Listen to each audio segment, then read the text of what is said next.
카페 안은 에어컨이 쌩쌩 돌아갔지만 맞은편에 앉은 박서연은 마치 추위를 느끼지 못하는 듯했다. 그녀는 내 이름이 적힌 이혼 합의서를 탁자 위에 쾅소리 나게 내던졌다. 정교하게 화장한 얼굴은 분노로 일그러져 있었다. 김민준, 도대체 무슨 생각이야? 하루가 멀다 하고 이혼 타령이야? 미쳤어? 나는 차갑게 식은 아메리카노를 들어 가볍게 한 모금 마셨다. 혀끝에 쓴맛이 퍼졌다. 지난 8년간의 내 결혼 생활처럼 나는 그녀를 보지 않고 창밖을 오가는 차들의 물결에 시선을 고정했다. 오늘 날씨를 이야기하듯 평온한 목소리로 말했다. 생각은 하나야. 우리 이혼해. 왜? 박서연의 목소리가 갑자기 높아졌다. 주변 몇 테이블 손님들의 시선이 우리에게 쏠렸다. 내가 뭘 잘못했는데 나한테 이렇게 대하는 거야? 내가 요즘 바빠서 당신이랑 그 아픈 엄마를 돌볼 시간이 없어서 그래. 김민준, 당신 한 달에 얼마 버는지 잊었어? 내가 한 달에 얼마 버는데? 이 집은 누가 지탱하고 있어? 당신이 무슨 자격으로 나한테 이혼을 말해? 나는 마침 내 시선을 거두고 이혼을 결심한 후 처음으로 그녀를 진지하게 살폈다. 그녀는 오늘 샤넬 신상 원피스를 입고 있었고 옆에는 에르메스 가방, 손목에는 까르띠에 팔찌가 조명 아래서 번쩍였다. 이 모든 것 중 내가 사준 것은 단 하나도 없었다. 나는 옅게 웃었지만 그 웃음은 눈까지 닿지 않았다. 박서연, 정말 당신이 나에게 잘못한 게 없다고 생각해? 내 목소리는 아주 가벼웠지만 차가운 송곳처럼 그녀의 심장을 꿰뚫었다. 그녀의 눈빛이 잠시 흔들리더니 이내 더욱 당당하게 허리를 꼿꼿이 세웠다. 내가 뭘 잘못했어?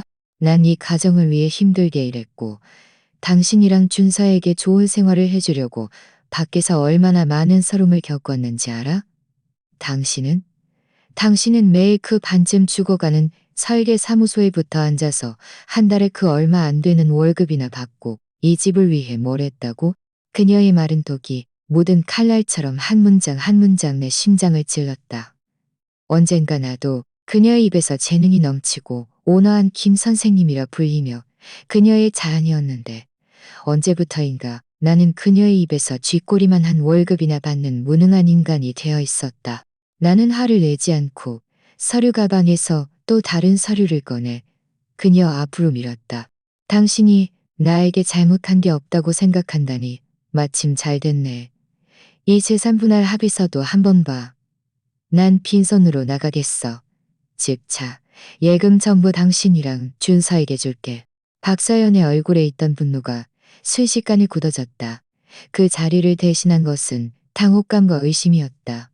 그녀는 그 서류를 집어들고 한 줄 한 줄 꼼꼼히 읽었다. 마치 그 안에서 어떤 함정이라도 찾으려는 듯이. 다 읽고 나서 그녀는 믿을 수 없다는 듯 나를 쳐다봤다. 당신 정말이야?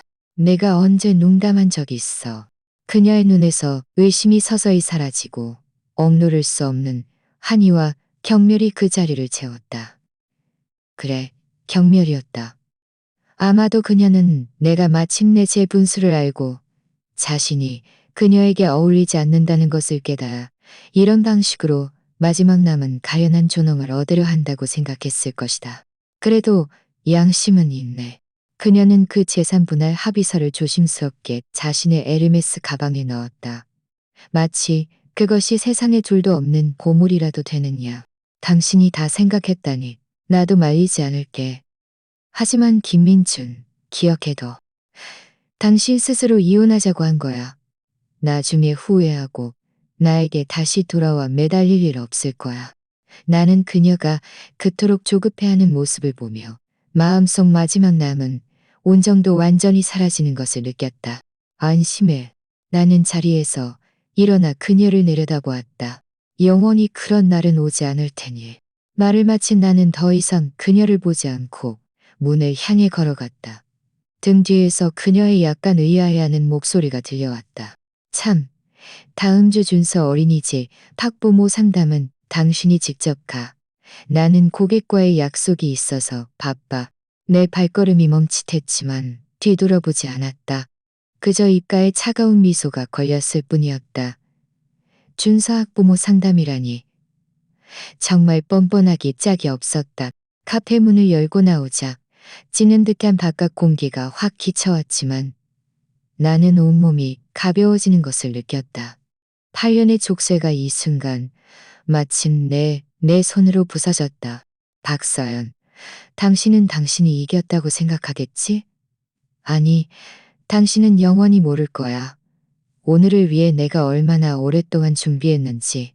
진짜 게임은 이제 막 시작되었을 뿐이다. 제2장 교녀의 시작. 박서연과 나는 대학교 동기였다. 그녀는 마케팅과의 여원이었고 나는 건축학과에서 조용히 지내던 가난한 학생이었다. 우리의 만남은 우연이었다. 그날 그녀는 도서관에서 한 남자에게 시달리고 있었고 나는 마침 지나가다가 그녀를 도와주었다. 어쩌면 고마움 때문이었을까? 아니면 다른 구원자들과는 다른 나의 차분한 분위기가 그녀를 끌어당겼을지도 모른다. 그녀는 나에게 적극적으로 다가오기 시작했다.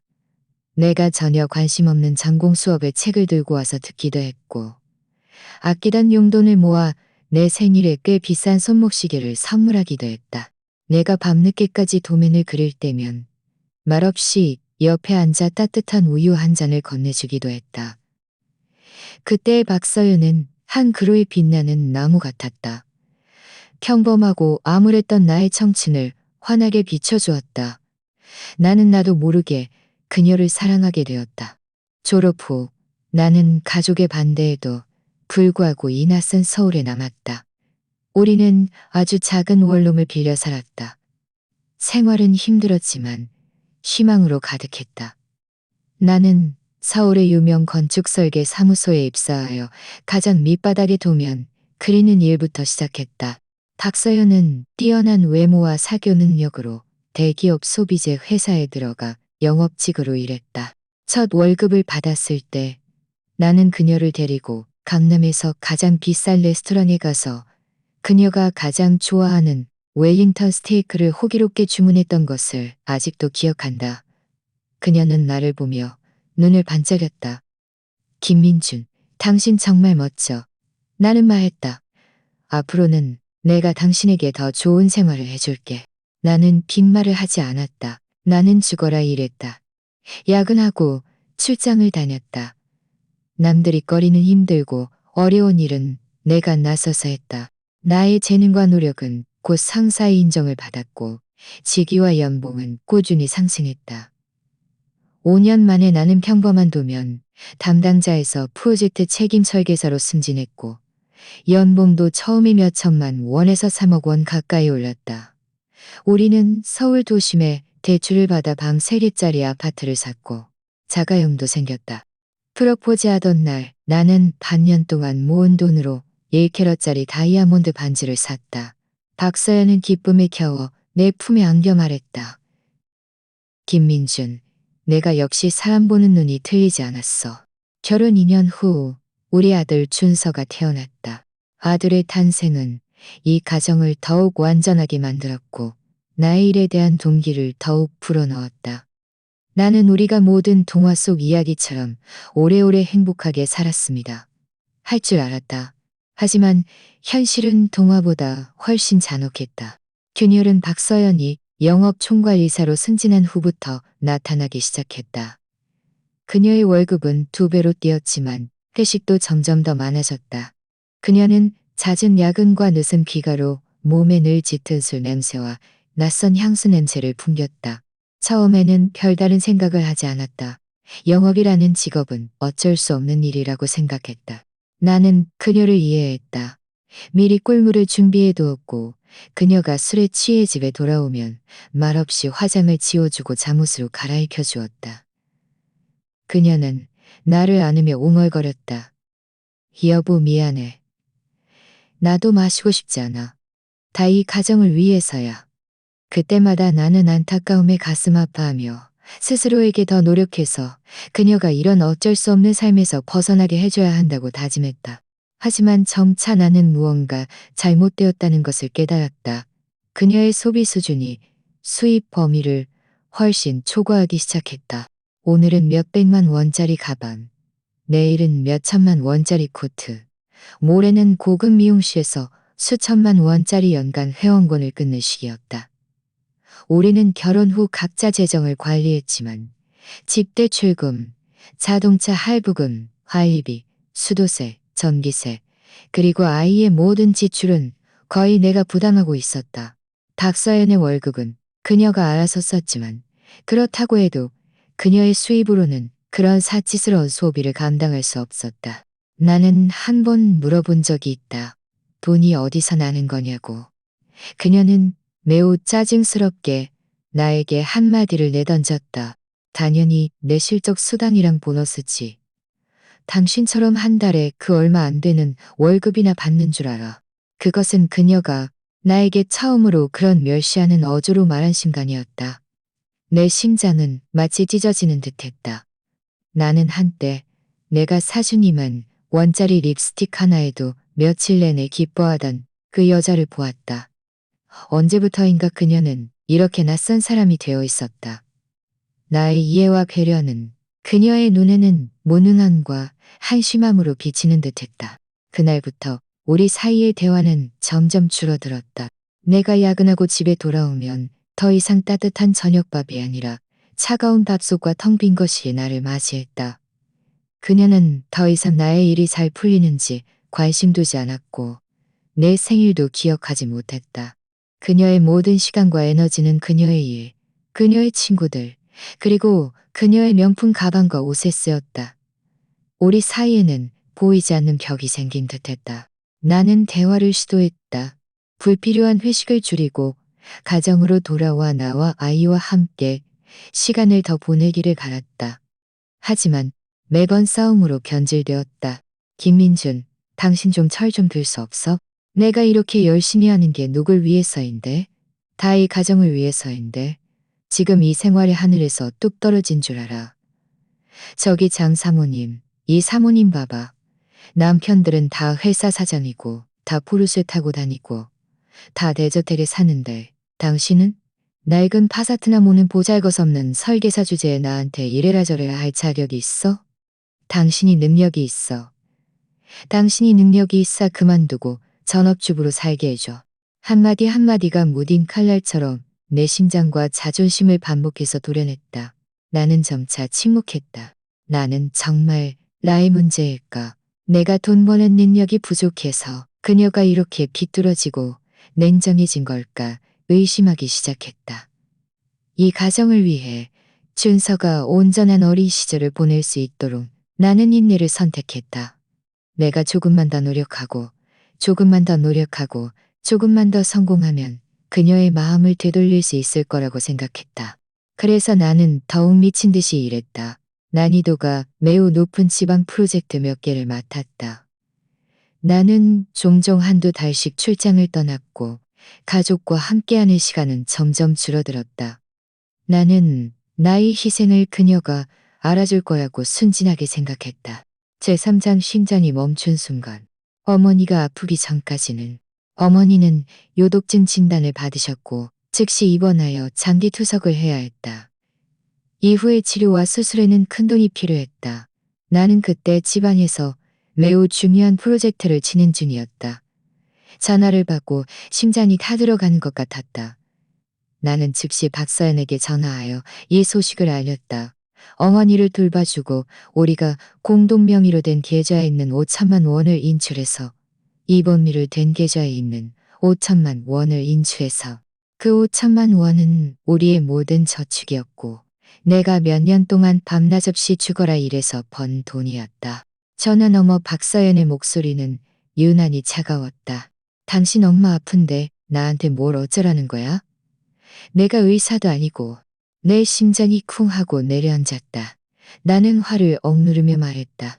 박서연, 내 엄마야. 내가 지금 자리를 비울 수가 없어. 당신이 먼저 병원에 가서 치료비 좀 내줘. 나 이틀 후에 돌아갈게. 돈 없어. 그녀는 차갑게 세 마디를 내뱉었다. 말도 안 돼. 우리 카드에 5천만 원 있잖아. 나는 거의 소리쳤다. 전화 너머로 몇 초간 침묵이 흘렀다. 그리고 그녀의 더욱 차가운 목소리가 들렸다. 그건 내 돈이야. 내가 힘들게 번 돈인데 왜 당신 엄마 치료비로 써야 해? 박서연. 나는 화가 나서 온몸이 부들부들 떨렸다. 그 돈은 내가 넣은 돈이고 모든 입금 기록이 있어. 당신은 언제 그 통장에 단 한 푼이라도 넣은 적 있어? 난 몰라. 카드 내 명의로 돼 있고 비밀번호도 바꿨어. 그 돈은 내 거야. 김인준, 경고하는데 그 돈에 손대면 가만두지 않을 거야. 당신 엄마 병은 밑빠진 독이야. 난 그 돈을 물 쓰듯이 버릴 수 없어. 말을 마친 그녀는 전화를 끊어버렸다. 다시 걸어보니 이미 전원이 꺼져 있었다. 나는 휴대폰을 든 채 프로젝트 현장의 차가운 바람 속에 서 있었다.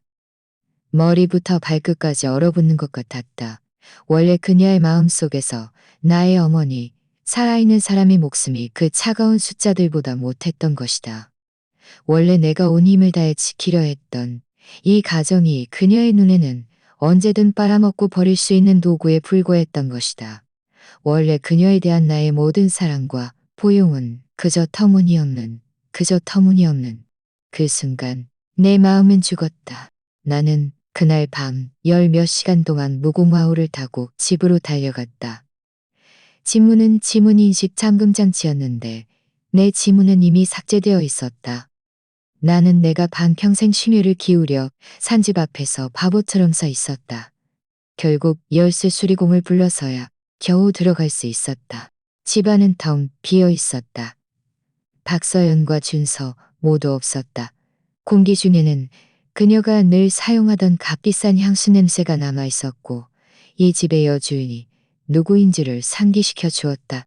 나는 그녀를 찾아가지도 다시 전화하지도 않았다. 나는 바로 은행으로 가서 내 신분증과 차원 카드를 만들 때의 영수증을 가지고 그 공동명의 카드를 분시에 신고했다. 은행 지점장은 카드에 있던 5천만 원이 사흘 전에 여러 차례에 걸쳐 모두 인출되었다고 알려주었다. 입금된 계좌주는 이지훈이라는 이름이었다. 이지훈이라는 이름은 조금 익숙했다. 박서연이 술에 취해 통화할 때 가끔 이 이름을 언급하곤 했는데 그 목소리에는 미묘한 자랑스러움과 애매함이 섞여 있었다. 그녀는 그가 회사의 새로운 부사장인데 젊고 유능하며 이태준 회장 아들이라고 했다. 나는 은행의 차가운 의자에 앉아 휴대폰 속 낯선 이체 기록을 보며 문득 모든 것을 이해했다. 소위 실적수당, 소위 보너스, 소위 힘들게 일했다는 모든 것이 합리적으로 설명되었다. 나는 경찰에 신고하지도 박서연을 찾아가지도 않았다. 그렇게 하는 것은 너무 체면 없는 일이고 너무 그녀에게 관대한 일이었다. 은행을 나와 나는 곧장 병원으로 향했다. 병상에 누워 한 달도 안 되어 일형. 개지에 빠진 어머니의 피기 없는 얼굴을 보자 내 눈시울은 순식간에 붉어졌다. 나는 병상 앞에 무릎을 꿇고 어머니의 마른 손을 꼭 잡았다. 아무 말도 할 수 없었다. 어머니는 내 손등을 토닥이며 힘없이 웃었다. 바보 같은 아들, 뭘 울어? 엄마 괜찮아. 그냥 돈이 없어서 치료를 못 받으니 너한테 캐만 끼치네. 나는 더 이상 참지 못하고 눈물을 왈칵 쏟아냈다. 울먹이며 말했다. 엄마, 돈 걱정 마. 얼마가 들든 내가 다 치료해 줄게. 그냥 아들이 불효해서 늦게 왔어. 늦지 않았어. 늦지 않았어. 와줘서 고마워. 어머니의 치료비는 시급했다. 나는 차를 팔고 나의 가장 친한 친구이자 대학 동기이며 지금은 유명 로펌의 공동대표인 최우진에게 2천만 원을 빌렸다. 겨우 어머니의 치료비를 마련할 수 있었다. 어머니를 안정시킨 후 내가 가장 먼저 한 일은 최우진을 찾아가는 것이었다. 나는 모든 일을 그에게 상세하게 이야기했다. 최우진은 듣더니 화가 나서 주먹으로 탁자를 내리쳤다. 이 박서연이라는 여자 정말 너무하네. 어떻게 할 거야? 당장 이혼 소송 걸어. 이런 여자란 뭘 더 살아. 나는 고개를 저었다. 내 눈빛은 평온했지만 깊었다. 아직 때가 아니야. 왜? 최우진은 이해할 수 없다는 듯 물었다. 네 손에 이미 그녀의 혼인중 외도와 부부 공동재산 은닉 증거가 있잖아. 당장 소송 걸면 그녀는 한 푼도 못 받고 그 5천만 원도 토해내야 할 텐데. 부족해. 나는 천천히 두 마디를 내뱉었다. 그것만으로는 너무 그녀에게 관대해. 최우진은 나를 몇 초간 바라보더니 이내 내 의도를 이해했다. 그는 한숨을 쉬었다. 김인준, 네 마음이 아픈 건 알지만 그런 인간 때문에 화내는 건 가치 없어. 나는 입꼬리를 비틀어 씁쓸하게 웃었다. 가치 없는 건 알지만 내 것은 내 손으로 되찾아야 해. 그녀가 우리 엄마에게 빚진 것도 내가 몇 배로 갚게 해줄 거야. 제사장 덫을 놓다. 그날부터 나는 변했다. 나는 더 이상 박서연에게 무엇이든 해주고 맞아도 반격하지 않고 욕을 먹어도 참는 착한 남편이 아니었다. 나는 그녀의 외도에 대한 더 많은 증거를 조용히 수집하기 시작했다. 회사에 필요하다는 핑계로 새 차를 한 대 더 사고 차 안에 초소형 카메라와 녹음 장치를 설치했다. 박서연은 이에 대해 전혀 눈치채지 못했다. 심지어 나를 비웃기까지 했다. 어머, 새 차 뽑았네? 뭐야? 당신네 설계 사무소에서 자선 사업이라도 하는 거야? 뭐, 이 차도 겨우 천몇백만 원짜리밖에 안 되지만 내가 가방 2개 사는 값도 안 되겠네. 그래도 당신이 타기엔 충분하겠다. 당신 신분에 딱 맞지. 나는 아무 말 없이 그저 웃었다. 이 차는 곧 그녀와 이지훈이라는 남자의 움직이는 미래 장소가 되었다. 그들이 차 안에서 나누는 모든 음란한 대화와 하는 모든 부끄러운 일들이 선명하게 기록되었다. 자기야, 그 무능한 인간은 당신 의심 안 해. 그 남자의 목소리였다. 그 인간은 그냥 바보야. 내가 무슨 말을 해도 다 믿어. 난 이제 그 인간이란 말하기도 싫어. 그 죽은 얼굴만 봐도 짜증나. 박서연의 목소리에는 경멸과 혐오가 가득했다. 그럼 언제쯤 그 인간이랑 헤어질 거야? 나 더는 못 기다려. 뭘 그렇게 급해? 그 인간 집 아직 내 명의로 안 됐잖아. 그 인간 엄마 죽게 만들고 집까지 내 명의로 만들면 그때는 당당하게 당신이랑 함께 할 수 있어. 자기야, 정말 똑똑하다. 그런데 그 아들은 어떻게 해? 그건 그 인간 아들이잖아. 나중에 이혼하면 분명 아들 뺏으려고 할 텐데. 박서연은 비웃었다. 난 오히려 뺏어갔으면 좋겠어. 민폐 덩어리잖아. 김민준을 쥐고 흔들려고 이용하는 거 아니었으면 진작 버렸을 거야. 이 말을 듣는 순간 나는 주먹을 꽉 쥐었다. 손가락이 손바닥을 깊이 파고들어 피가 흘렀지만 아픔을 느끼지 못했다. 준서, 우리 6살 아들. 그는 그렇게 나를 의지하고 존경했는데 박서연이 출장에서 돌아올 때마다 제일 먼저 달려가 안기며 어린 목소리로 엄마 보고 싶었어요. 라고 말했는데 하지만 친엄마의 눈에는 그저 이용당하고 언제든 버릴 수 있는 민폐 덩어리였던 것이다. 그 순간 나는 살인 충동을 느꼈다. 나는 스스로를 진정시켜야 했었다. 아직 부족해. 이 증거들만으로는 그녀를 철저히 파멸시키고 아무것도 갖지 못하게 할 수 없어. 나는 더 큰 카드가 필요해.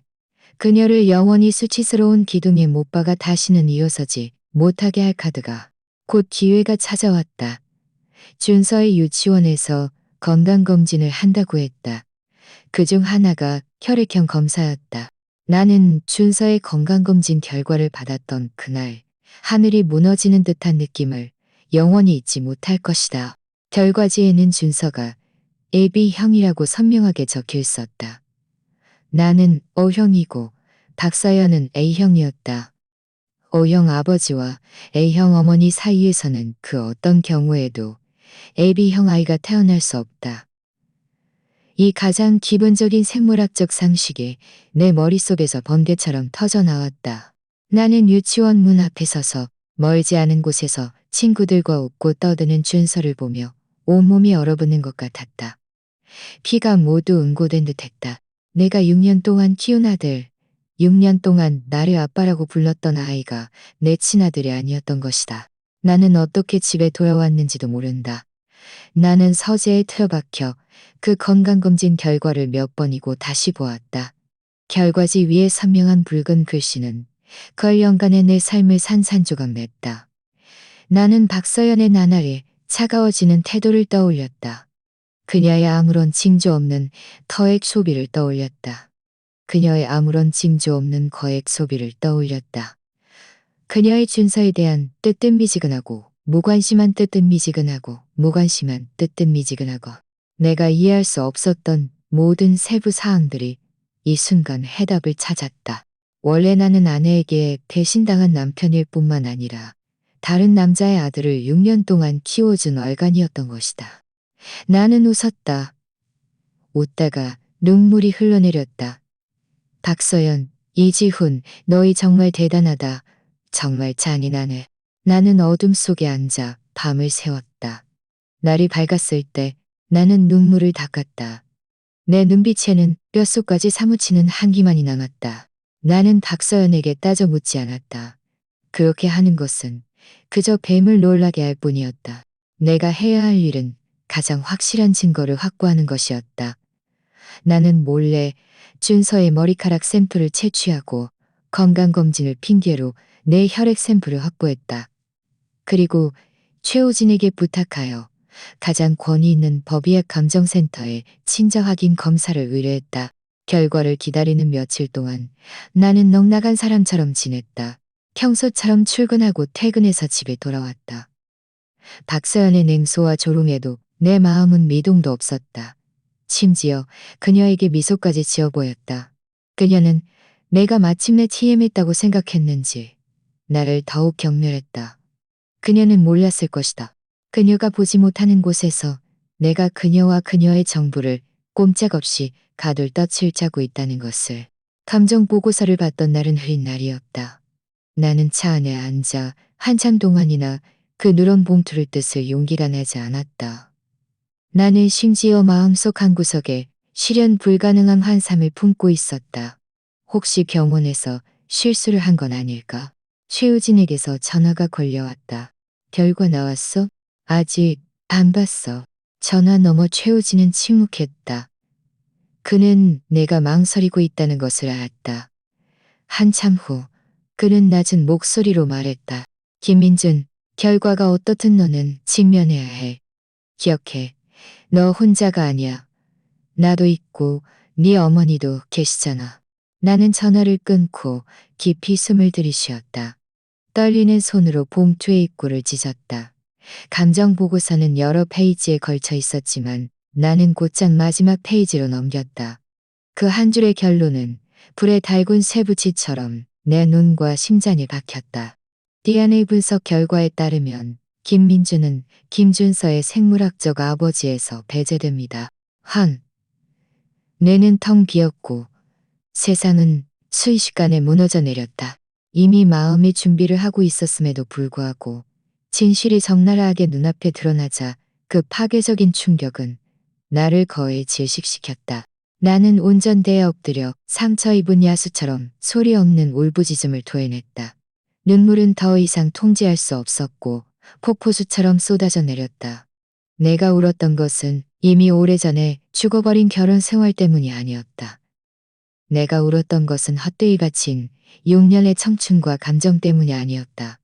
내가 울었던 것은 6년 동안 나를 아빠라고 불렀던 그 아이 때문이었다. 내가 울었던 것은 세상에서 가장 큰 바보인 나 자신 때문이었다. 얼마나 울었을까. 눈물이 마르고 목이 쉬도록 울었다. 나는 천천히 고개를 들고 백미러에 비친 두 눈이 퉁퉁 붓고 초췌한 남자를 보았다. 문득 웃음이 나왔다. 미친 듯이 웃고 비통하게 웃었다. 그래, 이렇게 된 거야.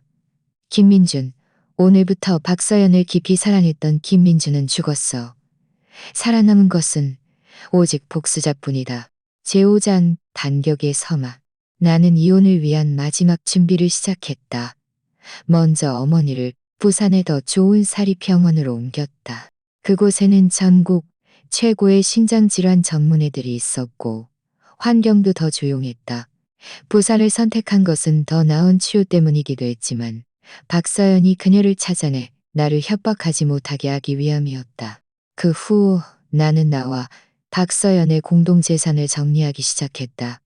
집은 내가 결혼 전에 대출금을 내고 내 명의로 되어 있었기 때문에 내 혼전 재산이었다. 하지만 결혼 후 공동으로 갚은 대출금 부분은 분할해야 했다. 그녀가 의심하지 않도록 나는 먼저 그녀에게 집 명의를 그녀에게 이전해 주겠다고 제안했다. 내 이유는 이랬다. 당신 항상 불안해했잖아. 내가 집 명의를 당신에게 넘겨주면 이제 안심할 수 있겠지? 박서연은 그때 나를 바보 보듯이 쳐다봤다. 아마도 이 무능한 내가 이런 요구를 먼저 할 거라고는 꿈에도 생각 못했을 것이다. 그녀는 기뻐서 어쩔 줄 몰라 하며 당장 나를 끌고 가서 절차를 밟았다. 부동산 등기소에서 서명하던 그 순간 나는 그녀의 입가에 감출 수 없는 희미한 미소를 보았다. 그녀는 몰랐을 것이다. 내가 최우진의 손을 빌려 명예 이전 계약서의 한 조항을 심어두었다는 것을. 이 부동산 양도는 부부 관계가 존속하는 것을 전제로 한 증여이며 만약 수증자가 중대한 과실로 혼인 관계가 파탄에 이르게 할 경우 증여자는 증여를 처리할 권리를 가진다. 그녀는 몰랐을 것이다. 그녀가 서명하는 그 순간 그녀는 이미 내가 그녀를 위해 정성껏 준비한 덫에 빠져들었다는 것을. 집 외에도 나는 투자 실패를 핑계로 거액의 빚을 진 것처럼 위장했다. 나는 복잡하지만 합법적인 금융 거래를 통해 내 명의의 모든 유동 자산을 안전한 곳으로 옮겼다. 표면적으로 나는 아무것도 없는 빚더미에 앉은 빈털터리가 되었다. 박서연은 내가 투자에 실패했다는 것을 안 후 나를 더욱 경멸하고 혐오했다. 그녀는 밤늦게까지 집에 돌아오지 않았고 심지어 노골적으로 이지훈이라는 남자를 집으로 데려왔다.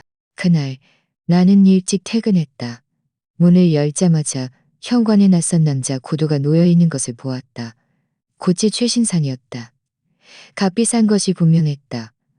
거실에는 아무도 없었지만 침실에서는 사람을 얼굴 붉히게 하는 소리가 들려왔다. 나는 문 앞에 서서 나의 아내가 우리의 침대에서 다른 남자와 음란한 소리를 내며 추잡한 말을 주고받는 것을 들었다. 그 순간 나는 소름 끼치도록 평온했다. 나는 어떤 바람맞은 남자처럼 뛰쳐들어가 현장을 덮치지 않았다.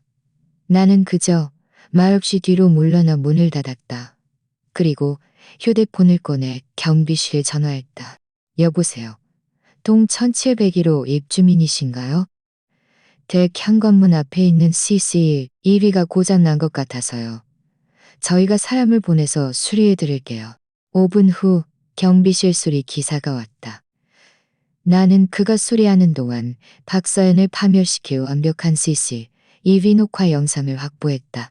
녹화 영상 속에서 이지우는 박서연의 허리를 친밀하게 감싸고 있었고 두 사람은 웃으며 엘리베이터에 타더니 나의 집에 들어갔다.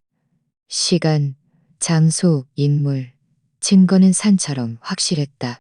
녹화 영상을 확보한 후 나는 최우진에게 메시지를 보냈다. 수신 완료. 최우진은 바로 답장했다. 좋아. 모든 준비가 끝났다. 나는 박서연에게 가장 특별한 날, 그녀의 생일을 택했다. 그날, 그녀는 화려하게 차려입고 아침 일찍 집을 나섰다. 나는 그녀가 이지훈과 축하하러 갈 것이라는 것을 알았다. 나는 그녀를 추궁하지 않았다. 심지어 그녀가 나가기 전에 생일 축하해 라고 말해주기까지 했다.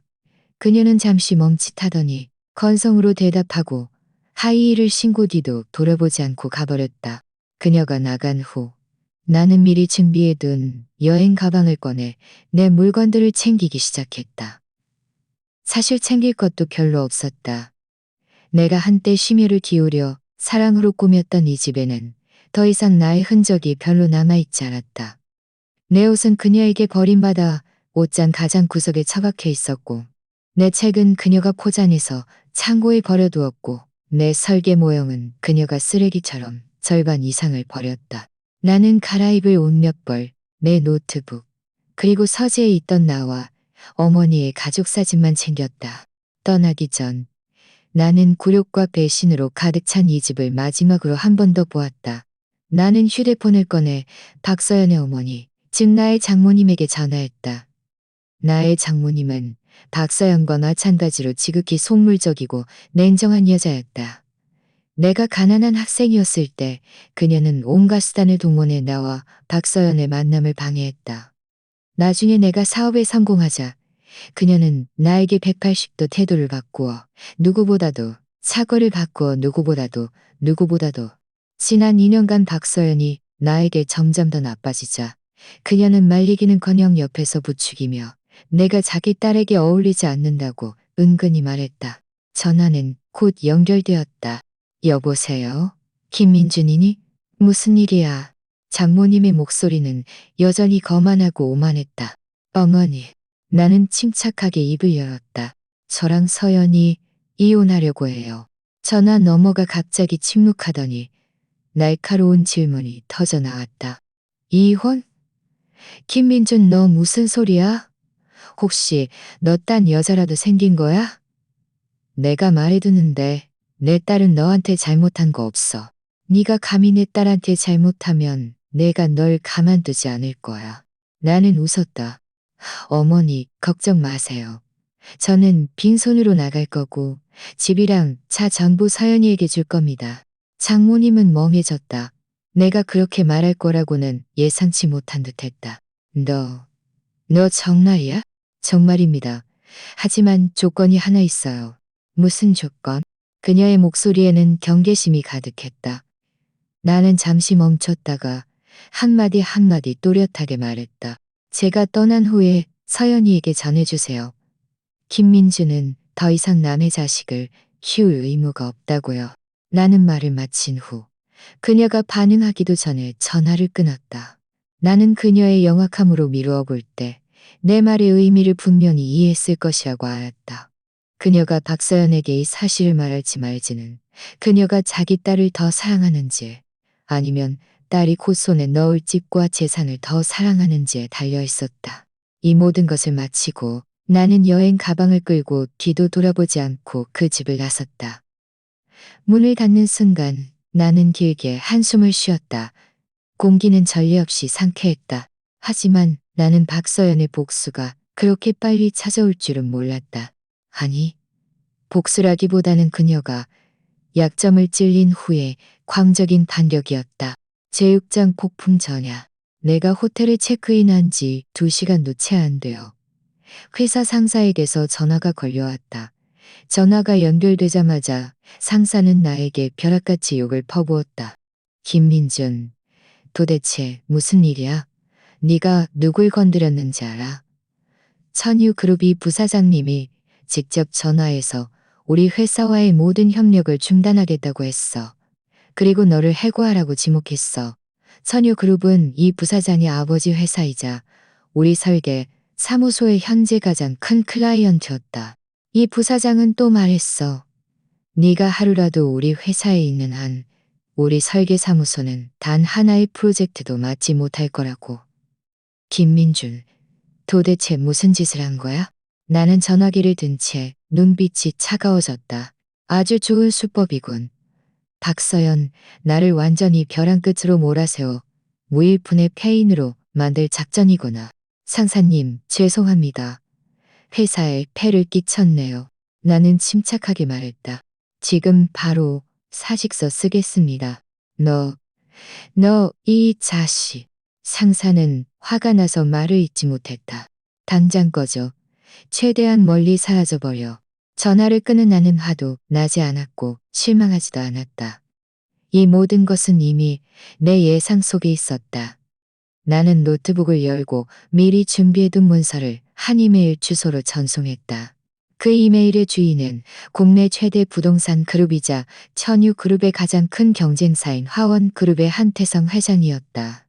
그리고 그 문서는 천유그룹이 현재 입찰 중인 수조 원 규모의 랜드마크 프로젝트에 대한 모든 핵심 설계에 대한 모든 핵심 설계. 이 설계 방안은 내가 직접 만든 것이었다. 이지우는 박서연 앞에서 자신의 능력을 과시하기 위해 이 프로젝트를 나에게 가져와 최적화를 도와달라고 한 적이 있었다. 나는 그때 아무 말 없이 승낙했고 설계 방안에 미래의 거대한 안전 문제를 일으킬 만한 몇 가지 숨겨진 함정을 조용히 심어두었다. 박서연, 이지훈, 너희가 나를 무일푼으로 만들고 싶다면 나도 너희에게 하늘에서 땅바닥으로 추락하는 맛을 보여줄 것이다. 회사에서 해고된 다음 날 나는 화원그룹에서 면접 전화가 걸려왔다. 나를 면접 본 사람은 화원그룹의 한태성 회장이었다. 그는 국내 재계에서 명성을 떨친 전설적인 인물이었다. 그는 내가 제출한 이력서를 보더니 나의 능력을 보고는 흡족한 미소를 지었다. 김민준 씨, 당신의 재능은 천유 같은 곳에 묻혀 있을 것이 아닙니다. 한태성 회장은 직접 나에게 차 한 잔을 따라주었다. 이렇게 합시다. 우리 화원그룹의 설계 총괄 고문으로 당신을 고용하겠습니다. 연봉 3억 원의 프로젝트 인센티브 별도입니다. 당신이 참여해서 담당했던 그 랜드마크 프로젝트는 당신이 전적으로 책임지고 재설계하십시오. 요구사항은 단 하나입니다. 3개월 안에 천유를 압도할 수 있는 완전히 새로운 방안을 보고 싶습니다. 나는 자리에서 일어나 그에게 손을 내밀었다. 한 회장님, 잘 부탁드립니다. 화원그룹과의 협력은 매우 순조롭게 진행되었다. 나는 사무실에 틀어박혀 밤낮 없이 도면을 그리고 방안을 수정했다. 지난 10년간의 모든 경험과 영감을 이 새로운 프로젝트에 쏟아부었다. 나는 이겨야 할 뿐만 아니라 화려하게 이겨야 했다. 나는 이지훈과 천유그룹에게 그들의 오만함과 어리석음에 가장 혹독한 대가를 치르게 할 작정이었다. 그동안 박서연과 그녀의 가족도 그들의 연극을 시작했다. 내가 빈손으로 나가고 회사에서 해고된 후에도 박서연은 즉시 이혼 합의서에 서명하지 않았다. 그녀는 승리자의 자세로 계속해서 나에게 전화하고 메시지를 보냈다. 내용은 나를 향한 온갖 비아냥과 자랑뿐이었다. 김민준, 회사에서 해고됐다며? 어쩌니 정말 불쌍하다. 돈도 없고 직업도 없고. 앞으로 어떻게 살지? 아, 참. 말하는 걸 깜빡했네. 이지훈이 나한테 마세라티를 선물해줬어. 빨간색인데 정말 예뻐. 당신은 평생 못 살 거야. 그렇지? 우리 엄마가 당신 보고 더 이상 헛된 꿈 꾸지 말고 얼른 서명하고 새삼 시작하래. 나는 이런 메시지에 일절 답장하지 않았다. 나의 침묵은 그들에게 무능함과 궁지에 몰린 자의 발악으로 비쳤고 그들의 연극은 더욱 열기를 띠었다. 결국 내가 그녀의 휴대폰 번호를 차단하자 그녀는 어머니를 데리고 내가 임시로 빌린 아파트로 찾아왔다. 그날 나는 회사에서 막 돌아왔는데 그들 둘이 문지기처럼 내 집 문을 막고 서 있는 것을 보았다. 박서연의 어머니, 즉 나의 전 장모님은 나를 보자마자 불붙은 폭탄처럼 터져 나왔다. 김민준 이 은혜도 모르는 놈아. 너 이 비겁한 놈아. 드디어 모습을 드러냈네. 내가 묻겠다. 네가 우리 딸 빼불려놓고 이제 와서 참적하고 빈손으로 나가겠다고? 너 남자 맞아? 나는 미간을 찌푸렸다. 나는 박서연을 보았다고? 나는 박서연을 보았다. 그녀는 무의식적으로 자신의 아랫배를 감쌌고 얼굴에는 희미한 우쭐함과 도발이 서려 있었다. 나는 순식간에 그녀가 무슨 짓을 꾸미는지 알아차렸다. 누군지도 모르는 서자의 아이를 이용해서 나에게 백해무익한 이혼 합의서에 서명하게 하고 겸사겸사 야눌빛까지 뜯어를 작정이군. 정말 기가 막히는 계산이군. 아직도 뻔뻔하게 굴 거야. 내가 말을 꺼내기도 전에 장모님의 침이 내 얼굴에 튀었다. 내 딸이 네 아이를 가졌는데 이제 와서 발뺌하겠다는 거야? 내가 말해두는데 어림도 없어. 오늘 네가 우리에게 해명하지 않으면 우리 네 엄마 병원으로 찾아가서 난리칠 거야. 법원에 고소할 거라고. 엄마, 박사는 가식적으로 그녀를 말리는 척하더니 나를 향해 눈시울을 붉히며 눈물 몇 방울을 짜냈다. 김민준, 당신이 우리 이혼 때문에 화난 건 알지만 우리의 아이를 버릴 수는 없잖아. 이 아이도 당신 핏줄이잖아. 그녀는 눈물을 뚝뚝 흘리며 정말인 것처럼 연기했다. 내가 진실을 미리 알지 못했다면 아마 나조차도 그녀의 가련한 모습에 속아 넘어갔을 것이다. 나는 그들 모녀가 주고받는 연극을 보며 그저 역겨움을 느낄 뿐이었다. 나는 심지어 그들과 논쟁할 가치조차 느끼지 못하고 곧장 휴대폰을 꺼내 경찰에 신고할 준비를 했다. 장모님은 내가 경찰에 신고하려 하자 더욱 격분했다. 그녀는 내 휴대폰을 뺏어 들고 바닥에 세게 내던졌다. 화면은 순식간에 산산조각 났다. 경찰에 신고해? 네가 감히 경찰에 신고해? 이 천벌 받을 인간아. 오늘 우리 모녀는 너랑 여기서 눌러앉을 거야. 돈 안 주면 안 갈 거라고. 그녀는 말하면서 바닥에 주저앉아 엉엉 울기 시작했다. 허벅지를 때리며 하늘이 무너졌다고 소리쳤다. 내 딸 배 불려놓고 모른 척하네. 다들 와서 보세요. 그녀의 고함 소리는 곧 위아래층 이웃들을 불러 모았다. 사람들은 문을 열고 고개를 내밀어 우리를 손가락질하며 수군거렸다. 박서연은 옆에 서서 고개를 숙이고 어깨를 들썩이며 남편에게 버림받은 가련한 임산부 연기를 하고 있었다. 나는 눈앞에 이 황당한 광경을 보았다. 흥분으로 붉게 달아오른 장모님의 얼굴을 보았다. 억울한 척하면서도 속으로는 우쭐해하는 박서연의 표정을 보았다. 문득 웃음이 나왔다. 내가 어떤 눈으로 봤기에 이런 가족과 8년 내내 얽혀 살았을까 하는 웃음이었다. 나의 웃음소리에 장모님의 울부짖음이 갑자기 멈췄다. 그녀는 내가 아직도 웃을 수 있다는 것에 놀란 듯 멍하니 나를 쳐다봤다. 네가 뭘 웃어? 나는 대답하지 않고 구경하는 이웃들을 향해 큰 소리로 말했다. 이웃 여러분, 죄송합니다. 소란을 피워 폐를 끼쳤네요. 이건 제 집안일이고 곧 해결하겠습니다. 말을 마친 나는 더 이상 그들을 상대하지 않고 예비 열쇠를 꺼내 현관문을 열었다. 김민준, 거기서. 장모님은 바닥에서 벌떡 일어나 나를 따라 방으로 뛰어들어오려 했다. 나는 반사적으로 문을 닫았고 틈새만 남겨두었다. 나는 문 밖의 추악한 두 얼굴을 보며 한마디 한마디 또렷하게 말했다. 책임을 지길 원한다면 친자 확인 검사를 해. 만약 아이가 내 아이라면 나는 끝까지 책임질 뿐만 아니라 지금 내가 사는 이 아파트도 너희에게 명의 이전해 줄게. 하지만 아니라면 내 말에 박서연과 그녀의 어머니의 얼굴색이 동시에 변했다. 특히 장모님은 눈빛에 미묘한 당황스러움이 스쳐 지나갔다. 아무래도 그녀는 정말 무언가를 알고 있는 듯했다. 넌 무슨 소리야? 박서연의 목소리가 약간 떨렸다. 준서는 당신 아들이잖아? 뭘 또 친자 확인 검사를 해? 내가 말하는 건 네 뱃속의 아이야. 나는 차갑게 그녀를 쳐다보았다. 그리고 준서 이야기는 꺼내지도 마. 준서가 누구 아들인지는 네가 더 잘 알잖아. 이 말은 마른 하늘에 날벼락처럼 박서연의 머리 위를 강타했다. 그녀의 얼굴에서 핏기가 순식간에 사라져 창백해졌다. 그녀는 입을 벌려 무언가를 말하려 했지만 한마디도 할 수 없었다. 몸이 휘청거렸다. 장모님은 그녀를 부축하며 겉으로는 강했지만 속으로는 겁에 질린 채 나에게 소리쳤다.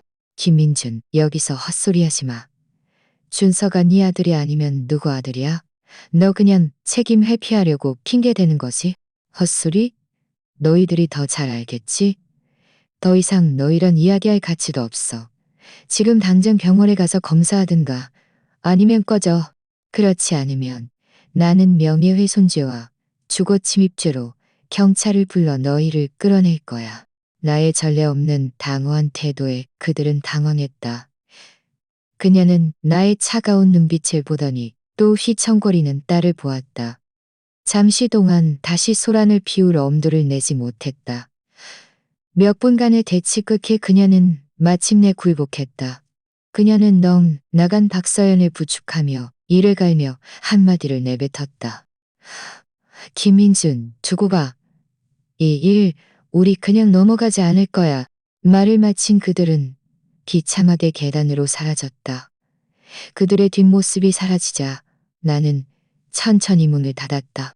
이 소동은 마침내 끝났다. 하지만 이것은 시작일 뿐이었다. 박서연, 당신의 좋은 시절은 이제부터 시작될 거야. 나는 새 휴대폰을 꺼내 최우진에게 메시지를 보냈다. 소송 절차 시작 준비. 첫 번째 단계는 부동산 증여 철회. 최우진은 빠르게 답장했다. 수신 완료. 증거 자료는 이미 완벽하게 준비되어 있어. 언제든 제출할 수 있어. 나는 창밖을 보았다. 날이 점점 어두워지고 있었다. 더 큰 폭풍이 다가오고 있었다.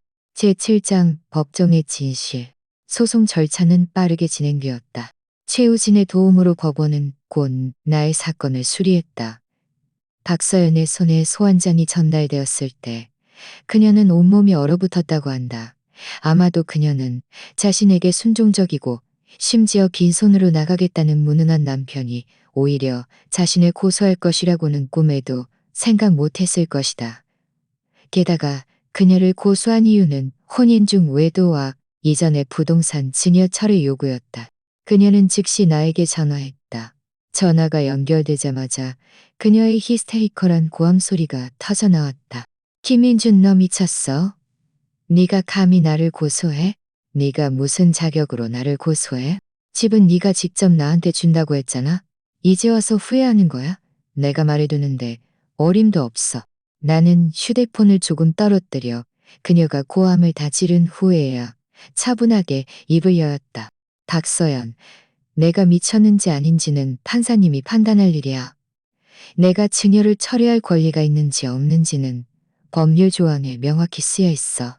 무슨 증거가 있는데? 네가 무슨 근거로 내가 외도했다고 말해? 그녀의 목소리에는 약간 자신감이 없었다. 증거는 곧 보게 될 거야. 나는 역게 웃었다. 법정에서 보자, 박서연.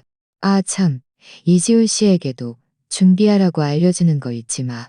말을 마친 나는 바로 전화를 끊었다. 나는 그녀가 이지훈을 찾아갈 것이라는 것을 알았다. 그리고 이지훈, 그 거만하고 오만한 천유 그룹의 왕자님이 자신이 피고인으로 법정에 서게 될 수도 있다는 것을 알았을 때 그의 반응은 분명 재미있을 것이었다. 과연 내 예상대로였다. 다음 날 나는 낯선 번호로 전화가 걸려왔다. 전화 너머는 젊고 오만한 남자의 목소리였다. 김민조 씨입니까? 이지훈입니다. 무슨 일이시죠? 그는 단도직입적으로 말했다. 얼마면 소송을 취하할 겁니까? 나는 웃었다. 이 이사님? 제가 돈이 없다고 생각하세요? 김민준 씨가 지금 화원 그룹에 있는 건 압니다. 한태성 회장이 3억 원을 줬다고 들었습니다. 제가 2배, 6억 원을 드리겠습니다. 박서연과 이혼하고 영원히 그녀의 일에서 손을 떼는 조건으로. 그의 어조는 마치 거지에게 동량을 주듯이 거만했다. 이 이사님, 정말 큰돈을 쓰시는군요. 나는 일부러 놀란 척 마했다. 하지만 한 가지 착각하고 계신 것 같네요. 무슨 착각? 첫째, 제가 박서연과 이혼한 것은 제 일이지 당신과는 상관없습니다. 둘째, 화원그룹과의 제 협력은 돈으로 따질 수 있는 것이 아닙니다. 셋째, 그리고 가장 중요한 점은 나는 잠시 멈췄다가 어조를 갑자기 바꾸었다. 당신이 내 것을 건드렸는데 돈으로 해결하려 하다니. 나 김민준을 너무 얕보는군요. 전화 너머는 침묵했다. 나는 이지훈의 얼굴이 지금쯤 매우 굳어 있을 것이라고 상상할 수 있었다. 김민준, 주제넘게 굴지 마. 한참 후 그가 이를 갈며 말했다. 내가 한태성 회장에게 당신을 쫓아내게 만들 수도 있고 당신이 이 설계 업계에서 발붙이지 못하게 할 수도 있다는 것을 믿지 못하는군. 믿습니다. 나는 역게 웃었다. 하지만 그 전에 당신 내 천유 그룹의 추가부터 신경 쓰는 게 좋을 겁니다. 어제 또 하한가 쳤다고 들었는데요. 하원 그룹이 새로운 랜드마크 프로젝트 설계 방안을 발표한 이후 천유 그룹의 주가는 계속 폭락했다. 내가 함정을 심어둔 그 설계 방안은 업계에 철저히 분석되어 겉만 번지르르 하고 속은 문제투성이라는 평가를 받으며 업계 전체의 웃음거리가 되었다. 천유 그룹은 이로 인해 명예가 실추되고 시가총액이 수천억 원 증발했다. 이지훈의 아버지인 전유, 그룹의 이태준 회장은 화가 나서 병원에 입원했다고 한다. 그리고 그 원흉인 이지우는 재계 전체의 웃음거리가 되었다. 내 말은 의심할 여지 없이 그의 아픈 곳을 찔렀다. 이 이사님, 여기서 저를 협박할 시간에 당신 이 사회에 어떻게 설명할지 고민하는 게 좋을 겁니다. 나는 그에게 더 이상 말할 기회를 주지 않고 바로 전화를 끊었다. 나는 이 전화 이후 이지은과 박서연 사이에 균열이 생길 것이라는 것을 알았다. 이기적인 남자는 자신조차 보호하기 힘들 때 자신을 짐지을 여자를, 비록 그 여자의 뱃속에 자신의 아이가 있다 할지라도 결코 돌보지 않을 것이었다. 사건의 전개는 내 예상대로였다. 재판이 열리던 날 이지우는 나타나지 않았다. 박서연과 그녀의 어머니만이 초췌한 얼굴로 피고인석에 앉아 있었다. 박서연의 배는 이미 약간 불러 있었고 그녀는 헐렁한 옷을 입고 화장도 하지 않아 동정심을 유발하려 했지만 판사는 관객이 아니었다. 최우진이 증거를 법정에 제출했을 때 법정 전체는 죽은 듯이 조용해졌다. 첫 번째 증거는 나와 박서연의 은행 거래 내역이었다. 내가 결혼 후 수입의 거의 전부를 가계 지출과 공동 대출금 상환에 사용했음이 명확히 기록되어 있었다. 반면 박서연의 계좌에는 이지훈이라는 남성과 거액의 자금 거래가 있었고 그중 가장 큰 금액은 어머니가 아프셨을 때 그녀가 인출했던 5천만 원이었다. 두 번째 증거는 내 차의 블랙박스 녹화, 영상과 녹음이었다. 화면과 소리 모두 가장 추악한 부분은 기술적으로 처리되었지만 두 사람이 차 안에서 친밀하게 행동하고 음란한 대화를 나누는 모습은 그들의 불륜 관계를 증명하기에 충분했다. 네 그 무능한 인간은 당신 의심 안 해. 그 인간은 그냥 바보야. 내가 무슨 말을 해도 다 믿어. 내가 그 인간 엄마 죽게 만들고 집까지 내 명의로 만들면 이 녹음이 조용한 법정에서 울려 퍼지자 박서연의 얼굴은 순식간에 핏기 없이 변했다. 옆에 앉은 그녀의 어머니는 화가 나서 온몸이 부들부들 떨렸지만 박서연을 꾸짖으려 해도 꾸짖을 수 없었다. 하지만 이것이 끝이 아니었다. 최우진은 세 번째이자 가장 치명적인 증거를 꺼냈다. 재판장님, 이것은 피고 박서연과 그녀의 정부 이지훈이 원고 김민준의 집에 함께 들어가는 엘리베이터 CCTV 녹화 영상입니다. 시간, 장소, 인물이 명확합니다. 우리나라 법률에 따르면 배우자가 있는 자가 다른 사람과 장기간 안정적으로 동거하는 것은 사실혼 관계에 해당하며 이는 중혼죄를 구성합니다. 이 말을 듣자 박서연은 더 이상 버티지 못하고 몸에 힘이 풀려 의자에서 떨어질 뻔했다. 아니야, 아니에요. 그게 아니에요. 그녀는 앞뒤가 맞지 않는 변명을 늘어놓았다. 저는 그저 차 한 잔 마시라고 집으로 초대한 것뿐이에요. 이런 창백하고 무력한 변명은 방청석에서 비웃음을 자아냈다. 마침내 최우진은 내가 사용하지 않고 있던 비장의 카드를 꺼냈다. 그는 죽은 듯한 박서연을 한번 보고 피고인석에 앉아 마찬가지로 얼굴이 굳어있는 장모님을 한번 보더니 분명하고 힘있는 목소리로 말했다. 재판장님, 위의 증거들 외에도 피고 박서연이 혼인 중 심각한 사기 행위를 저질렀음을 증명할 수 있는 또 다른 증거가 있습니다. 이 증거는 친자 확인 보고서입니다. 최우진은 잠시 멈췄다가 그 보고서를 재판장에게 제출했다. 보고서에 따르면 원고 김민준과 그가 6년 동안 양육한 아들 김준서는 어떠한 혈연 관계도 없습니다. 이 말 한마디에 법정은 술렁였다. 모든 사람의 시선이 날카로운 칼처럼 일제히 피고인석의 박서연에게 향했다. 혼인 중 외에도 부부 공동 재산은 정부와의 사이에서 아이를 낳고 남편에게 6년 동안 남의 자식을 키우게 하다니. 이것은 단순한 도덕적 타락을 넘어선 적나라한 사기였다. 박서연의 어머니는 연이은 충격을 견디지 못하고 갑자기 자리에서 벌떡 일어났다. 그녀는 박서연의 코앞을 가리키며 거의 무너져 내리는 듯한 목소리로 날카롭게 소리쳤다. 이 수치심도 모르는 망할년. 내가 진작에 너한테 일을 깨끗하게 처리하라고 했잖아. 네가 내 말을 안 들으니 이제 이렇게 됐지. 체면 다 굳었잖아. 그녀의 이 말은 법정에서 스스로가 모든 것을 알고 있으면서도 숨기고 심지어 은폐에 가담했음을 인정한 것이나 다름없었다. 박서연은 믿을 수 없다는 듯 자신의 어머니를 보았다. 늘 자신을 무조건적으로 지지하고 비호했던 그 어머니를 가장 중요한 순간에 자신을 비난하고 시면으로 밀어 넣은 사람이 친어머니일 줄은 꿈에도 생각 못했을 것이다. 엄마는 어떻게? 그녀의 그 착한 어머니는 지금 그녀에게 신경 쓸 겨를이 없었다. 평생 영악하고 체면과 이익을 가장 중요하게 여겼던 이 여자는 자신의 딸이 완전히 망가졌고 심지어 자신에게까지 폐를 끼칠 수 있다는 것을 깨닫자 가장 이기적인 선택을 했다. 그녀는 갑자기 재판석을 향해 눈물을 뚝뚝 흘리며 울부짖기 시작했다. 판사님, 저도 저 아이에게 속았어요. 저는 아무것도 몰랐어요. 저도 오늘 준서가 김민준의 아이가 아니라는 것을 처음 알았어요. 이 천인 공노하려니 저를 포함해서 모든 사람을 속였어요. 그녀는 울면서 발을 동동 굴렀다. 억울한 연기가 진짜 같았다. 최우진은 그녀의 연기를 차가운 눈으로 지켜보며 반해하지 않았다. 그녀가 울음을 그치자 그는 차분하게 판사에게 마지막 증거를 제출했다. 그것은 전화 녹음 파일이었다.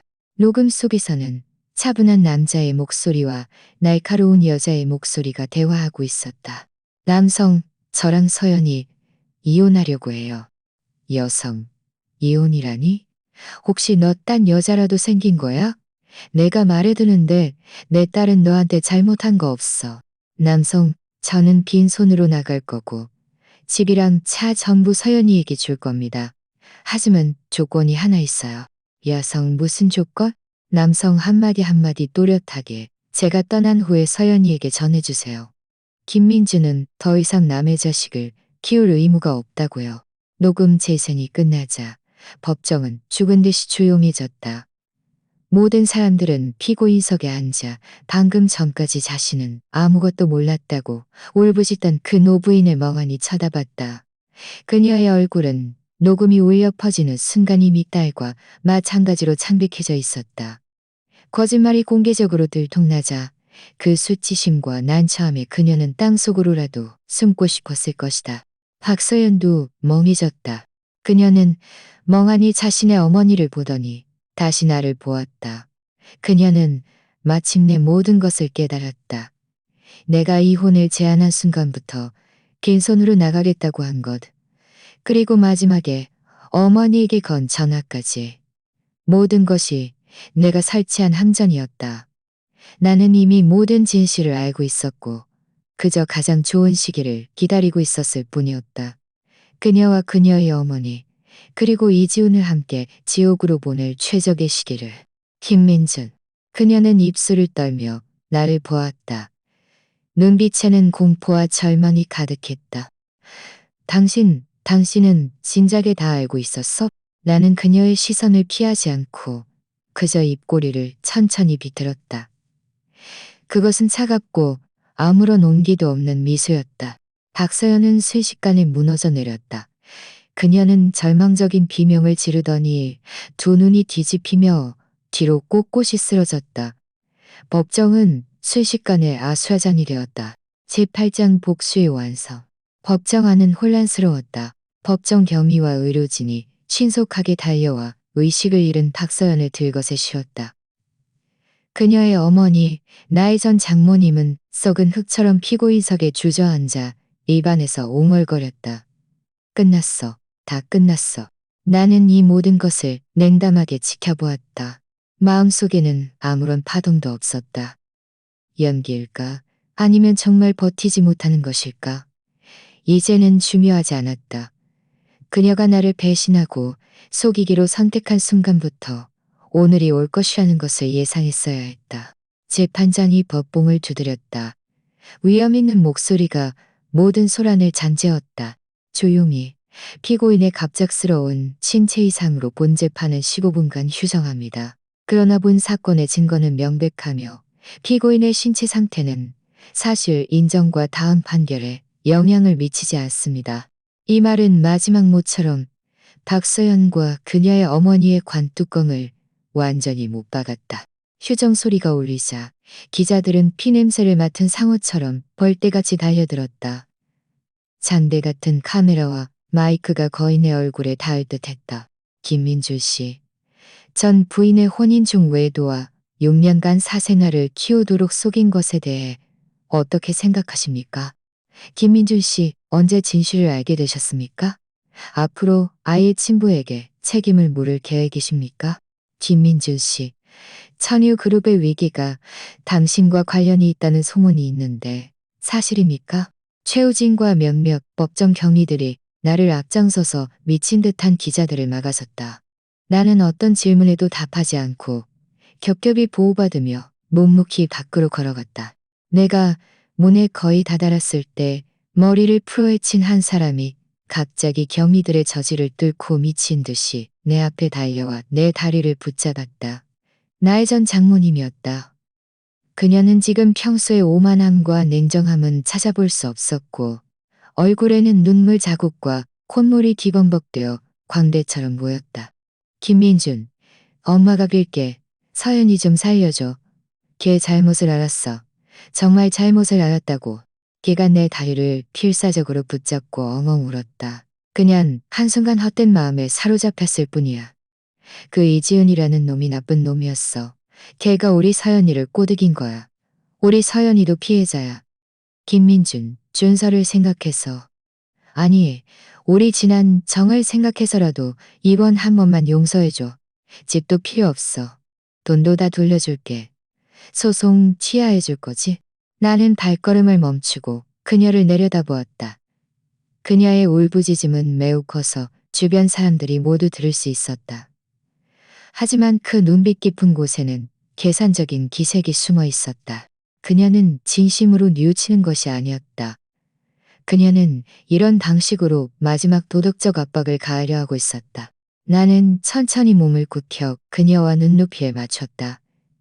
내 목소리는 아주 가벼웠지만 주변 사람들이 모두 또렷하게 들을 수 있을 만큼 충분했다.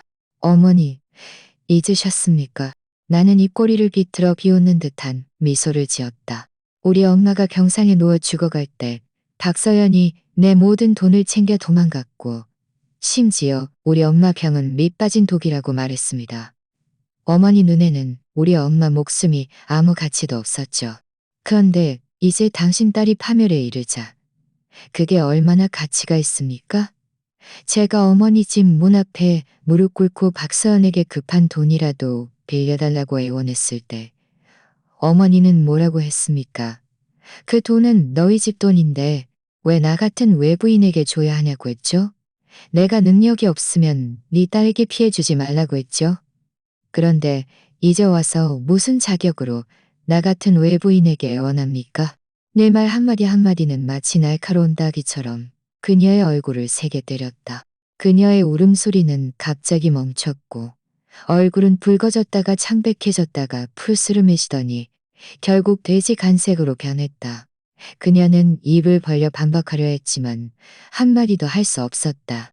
나는 자리에서 일어나 더 이상 그녀를 보지 않았다. 목소리는 얼음처럼 차가웠다. 게임은 당신들이 먼저 시작했지만 언제 끝낼지는 내가 결정한다. 말을 마친 나는 그녀의 손을 뿌리치고 최우진의 호의 아래 뒤도 돌아보지 않고 법원 문을 나섰다. 찬란한 햇살이 몸에 닿으니 약간 눈부셨지만 한없이 따뜻했다. 나는 길게 숨을 내쉬었다. 나와 박서연, 그리고 그들의 엉망진창인 가족과 얽혔던 8년의 악몽이 마침내 오늘 총지부를 찍었다. 멋지다. 최우진이 내 어깨를 두드리며 물 한 병을 건넸다. 처음부터 끝까지 완벽했어. 특히 마지막 그 녹음 파일은 정말 신의 한 수였어. 그 할머니의 모든 퇴로를 완전히 막아버렸으니 나는 병뚜껑을 열고 물을 크게 한 모금 마셨다. 차가운 액체가 목을 타고 내려가자 마음속 마지막 남은 열기도 식는 듯했다. 어떤 사람에게는 어떤 수단을 써야 하는 법이지. 나는 담담하게 말했다. 그들 모녀가 가장 중요하게 생각하는 건 돈과 체면이야. 오늘 나는 그들에게 아무것도 얻지 못하게 했어. 앞으로 어떻게 할 거야? 최우진이 물었다. 판결이 내려지면 집을 되찾고 그리고 우리 엄마 치료에 전념할 거야. 나는 먼 곳을 보았다. 내 눈빛은 천리 없이 맑았다. 박서영과 이지훈? 그들의 업보는 이제 막 시작되었을 뿐이야. 제9장 인과응보. 다른 한편 부산제일병원 응급실. 박서연은 흐릿하게 정신을 차렸다. 코를 찌르는 소독약 냄새에 그녀는 미간을 찌푸렸다. 법정에서의 그 광경이 밀물처럼 뇌리를 스쳤다. 그녀는 벌떡 일어나 간호사의 만류에도 불구하고 팔에 꽂힐 링거 바늘을 뽑아버렸다. 우리 엄마는? 이지호는? 그들을 불러와. 그녀는 히스테리컬하게 소리쳤다. 한 간호사가 보다 못해 차갑게 말했다. 어머니는 재판 끝나자마자 가셨어요. 그리고 이지훈 씨라고 하신 분은 저희는 본 적이 없는데요. 말도 안 돼. 박서연은 믿지 않았다. 그럴 리 없어. 그가 나를 벌릴 리 없어. 나는 그의 아이를 가졌어.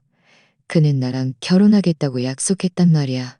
그녀는 침대에서 내려오려고 발버둥 치며 휴대폰을 꺼내 미친 듯이 이지훈에게 전화했다. 전화는 한참 동안 울리다가 겨우 연결되었다. 여보세요? 이지훈, 어디야? 나 병원인데. 그녀의 말이 채 끝나기도 전에 전화 너머에서 차갑고 짜증 섞인 목소리가 그녀의 말을 끊었다.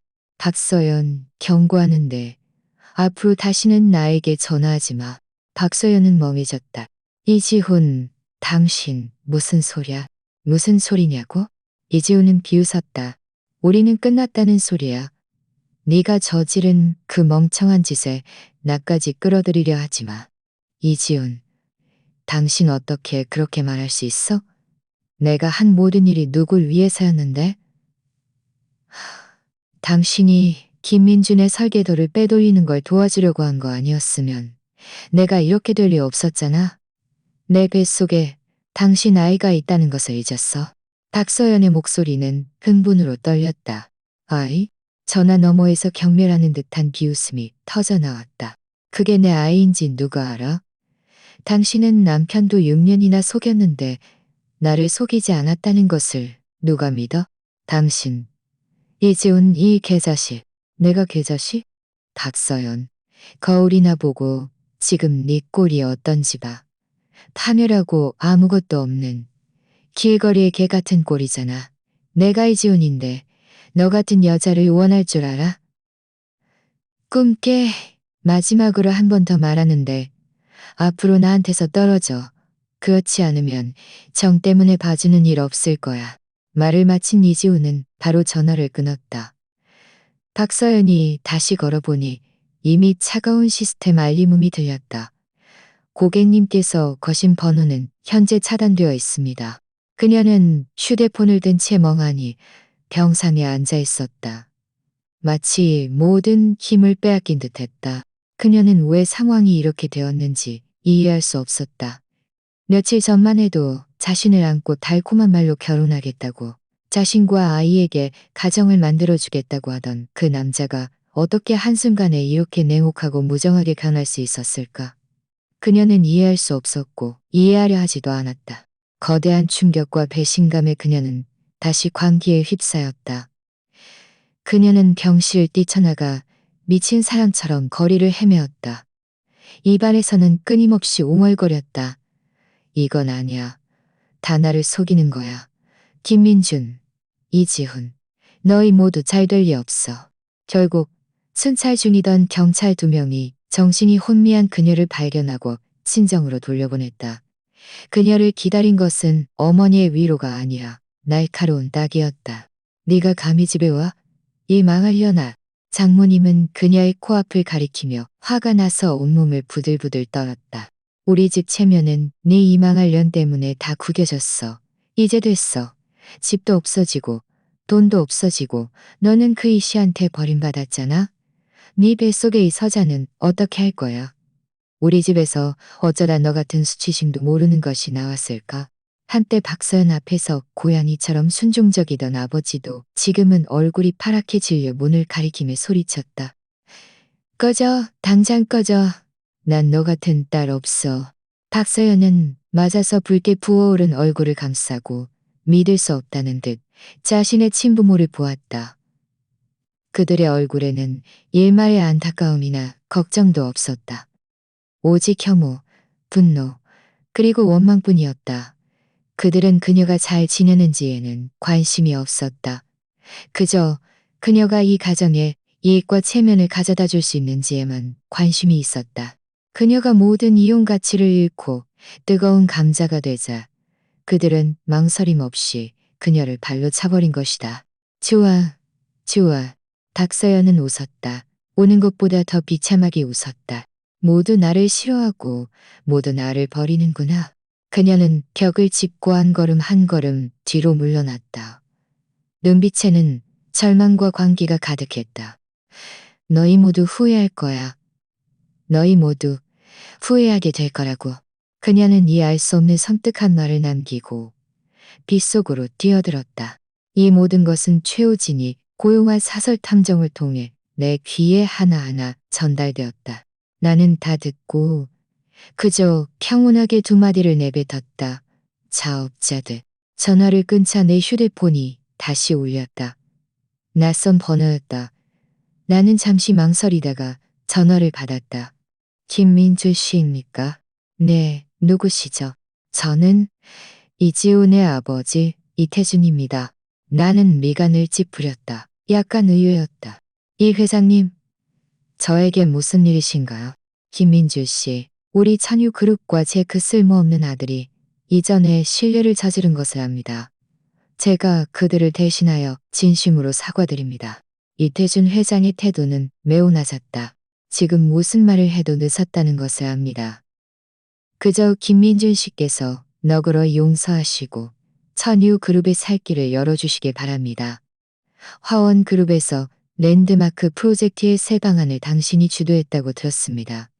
당신이 방안을 철회하거나 천유로 돌아와 준다면 조건은 무엇이든 말씀하십시오. 나는 웃었다. 이 회장님, 그게 가능하다고 생각하십니까? 전화 너머는 침묵했다. 김민준 씨. 이태준 회장의 목소리에는 간청하는 기색이 섞여 있었다. 이지훈과 박서연을 증오하는 건 알지만 박서연 그 여자는 제가 이미 사람을 시켜 처리했습니다. 앞으로 다시는 당신 앞에 나타나지 않을 겁니다. 이지훈도 회사에서 쫓아내고 집에서 내쫓았습니다. 그들은 모두 응당한 벌을 받았습니다. 원한은 언제쯤 끝날까요? 당신이 굳이 그렇게 잔혹하게 몰아세울 필요가 있습니까? 잔혹하게 몰아세운다고요? 나는 비웃었다. 이 회장님, 당신 아들이 내 전 부인과 함께 나에게 바람을 피우게 하고 내 재산을 빼돌리고 내 퇴로를 막아 내가 거의 파산 지경에 이르렀을 때 그들은 왜 잔혹하게 몰아세우지 말아야 한다고 생각하지 않았습니까? 박서연이 우리 엄마의 목숨을 구할 돈을 가져가서 그 아들에게 차를 사주고 그 아들에게 차를 사주고 그 아들이 그것을 당연하게 받아들였을 때 그들은 왜 원하는 언제쯤 끝날 것이라고 생각하지 않았습니까? 내 말은 이태준 회장을 완전히 할 말 없게 만들었다. 알겠습니다. 한참 후 그가 갑자기 한숨을 쉬었다. 김민주 씨, 사업은 전쟁터와 같습니다. 이번에는 제가 졌습니다. 깨끗하게 인정합니다. 그는 전화를 끊었다. 나는 천유그룹의 시대가 끝났다는 것을 알았다. 그리고 나의 시대가 이제 막 시작되고 있었다. 바로 그때 내 개인 휴대폰이 울렸다. 발신자 이름을 보자 내 입가에 차가운 미소가 순식간에 녹아내렸다. 어머니 수술을 집도한 왕주치이였다. 나는 서둘러 전화를 받았다. 왕주치이님, 안녕하세요. 김민주 씨입니까? 좋은 소식이 있습니다. 전화 너머 왕주치이의 목소리에는 기쁨이 가득했다. 방금 소식을 들었는데 어머님께 신청할 신장 기증자가 성공적으로 매칭되었습니다. 기증자는 불의의 사고로 사망한 젊은 분인데 가족들이 장기 기증에 동의했습니다. 모든 것이 순조롭게 진행된다면 저희는 다음 주에 가장 빨리 수술을 할 수 있을 것 같습니다. 이 소식은 가장 찬란한 햇살처럼 내 마음속 모든 어둠을 순식간에 걷어냈다. 정말입니까? 내 목소리는 흥분으로 미세하게 떨렸다. 진실입니다. 김민준 씨, 서둘러 준비하셔서 가능한 한 빨리 어머님을 모시고 병원에 오셔서 수술 전 검사를 받으십시오. 네, 네, 감사합니다. 정말 감사합니다. 왕주치인님? 나는 전화를 끊고 더 이상 내면의 환희를 억제할 수 없었다. 주먹을 세게 휘둘렀다. 어둠은 반드시 지나가고 빛은 반드시 찾아올 것이다. 나는 즉시 부산행 비행기 표를 예약했다. 이 좋은 소식을 어머니께 가장 먼저 전하고 싶었다. 하지만 나는 예상치 못했다. 내가 새 삶을 맞이할 준비를 하고 있을 때 나를 겨냥한 더욱 광적이고 악랄한 복수가 조용히 계획되고 있었다는 것을. 제10장 지옥 같은 삶. 내가 부산병원에 도착했을 때 어머니는 간병인의 보살핌 아래 창밖 풍경을 보고 계셨다. 그녀의 정신 상태는 이전보다 훨씬 좋아졌고 얼굴에도 핏기가 돌았다. 흥나. 나는 빠르게 걸어가 뒤에서 그녀를 가볍게 안았다. 민준아, 네가 웬일이야? 미리 말도 없이. 어머니는 고개를 돌려 나를 보더니 얼굴에 놀라움과 기쁨의 미소를 지었다. 보고 싶어서 왔어요. 나는 의자를 끌어와 그녀 옆에 앉았다. 그녀의 손을 잡고 말했다. 엄마 좋은 소식이 있어요. 신장 기증자가 매칭되어서 다음 주에 수술할 수 있게 됐어요. 어머니는 듣더니 감격하여 눈물을 흘렸다. 내 손을 잡고 끊임없이 말했다. 너무 좋다. 너무 좋다. 하늘이 도왔구나. 어머니가 다시 희망이 찬 모습을 보자 나는 내가 이전에 했던 모든 일이 같이 있었다고 느꼈다. 다음 며칠 동안 나는 계속 병원에 머물며 어머니의 수술 전 검사를 도왔다. 모든 것이 매우 순조로웠다. 왕주치의는 어머니의 몸 상태가 비록 허약하지만 수술을 견딜 만큼 충분하고 성공률이 90% 이상이라고 말했다. 나는 마침내 안심할 수 있었다. 수술 전날 밤, 나는 어머니 병상 옆을 지키며 밤을 새웠다. 다음 날 아침 일찍 어머니는 수술실로 옮겨졌다. 나는 수술실 밖 복도에서 긴 기다림을 시작했다. 시간은 1분 1초 흘러갔지만 매 순간이 한 세리처럼 길게 느껴졌다. 내 심장은 계속 조마조마했고 손바닥에는 땀이 가득했다. 최우진에게서 몇 번이나 전화가 걸려왔지만 나는 급히 끊었다. 나는 지금 아무것도 신경 쓸 겨를이 없었다. 그저 어머니가 무사히 수술실에서 나오기만을 바랄 뿐이었다. 마침내 6시간 넘게 기다린 후 수술실 문이 열렸다. 왕주치의가 마스크를 벗고 웃는 얼굴로 나에게 다가왔다. 김민준 씨, 축하드립니다. 수술이 아주 성공적으로 끝났습니다. 이 말을 듣자 열흘 넘게 긴장했던 내 신경은 순식간에 풀렸다. 거대한 기쁨과 피로감이 동시에 밀려왔다. 내 눈앞이 캄캄해지면서 거의 바닥에 쓰러질 뻔했다. 김민준 씨, 괜찮으세요? 왕주치의가 서둘러 나를 부축했다. 괜찮아요. 괜찮아요. 나는 벽을 짚고 크게 숨을 쉬었다. 감사합니다. 왕주치의님, 정말 감사합니다. 저희가 할 일을 했을 뿐입니다. 어머님의 생체 징후는 매우 안정적이고 한두 시간 후면 일반 병실로 옮길 수 있을 겁니다. 나는 연신 고맙다고 인사했다. 조마조마했던 마음이 마침내 안정을 찾았다. 어머니가 수술실에서 나올 때 아직 마취 상태였지만 얼굴색은 이전보다 훨씬 붉어져 있었다. 나는 이동 침대를 따라 병실로 돌아왔다. 어머니의 안정된 숨소리를 듣고 그녀의 손바닥 온기를 느끼며 나는 전례 없이 편안함을 느꼈다. 이제 그녀가 회복되기만 하면 우리는 완전히 새로운 삶을 시작할 수 있을 것이다. 나는 최우진에게 전화해서 수술 성공 소식을 알렸다. 최우진도 전화 너머에서 나와 함께 기뻐했다. 너무 잘 됐다. 드디어 고생 끝에 낙이 오는구나. 너는 어머님 잘 보살피고 퇴사 일은 내가 봐줄 테니 걱정 마. 고마워 친구. 전화를 끊고 나는 어머니 병상 옆에 엎드려 나도 모르게 잠이 들었다. 하지만 나는 몰랐다. 내가 어머니의 수술을 위해 분주하게 움직이는 동안 공지에 몰린 박서연이 광적인 복수를 계획하고 있었다는 것을. 그녀는 이지훈에게 버림받고 부모에게도 쫓겨난 후 내가 예상했던 것처럼 좌절하거나 어디론가 숨어 아이를 낳지 않았다. 그녀는 모든 불행을 나의 탓으로 돌렸다. 그녀는 내가 자신의 모든 것을 망쳤고 자신의 화려한 사모님에서 사람들이 손가락질하는 쥐거리에 쥐라는 강렬한 증오심이 그녀의 이성을 완전히 마비시켰다.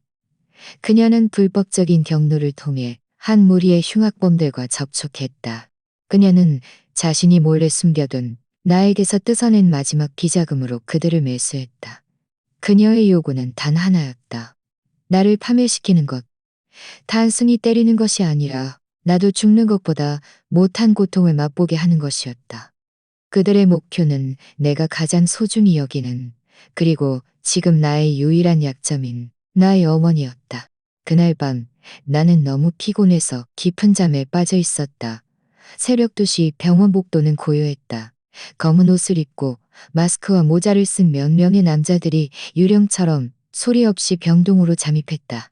그들은 모든 CCTV를 피해 정확히 어머니가 있는 병실을 찾아냈다.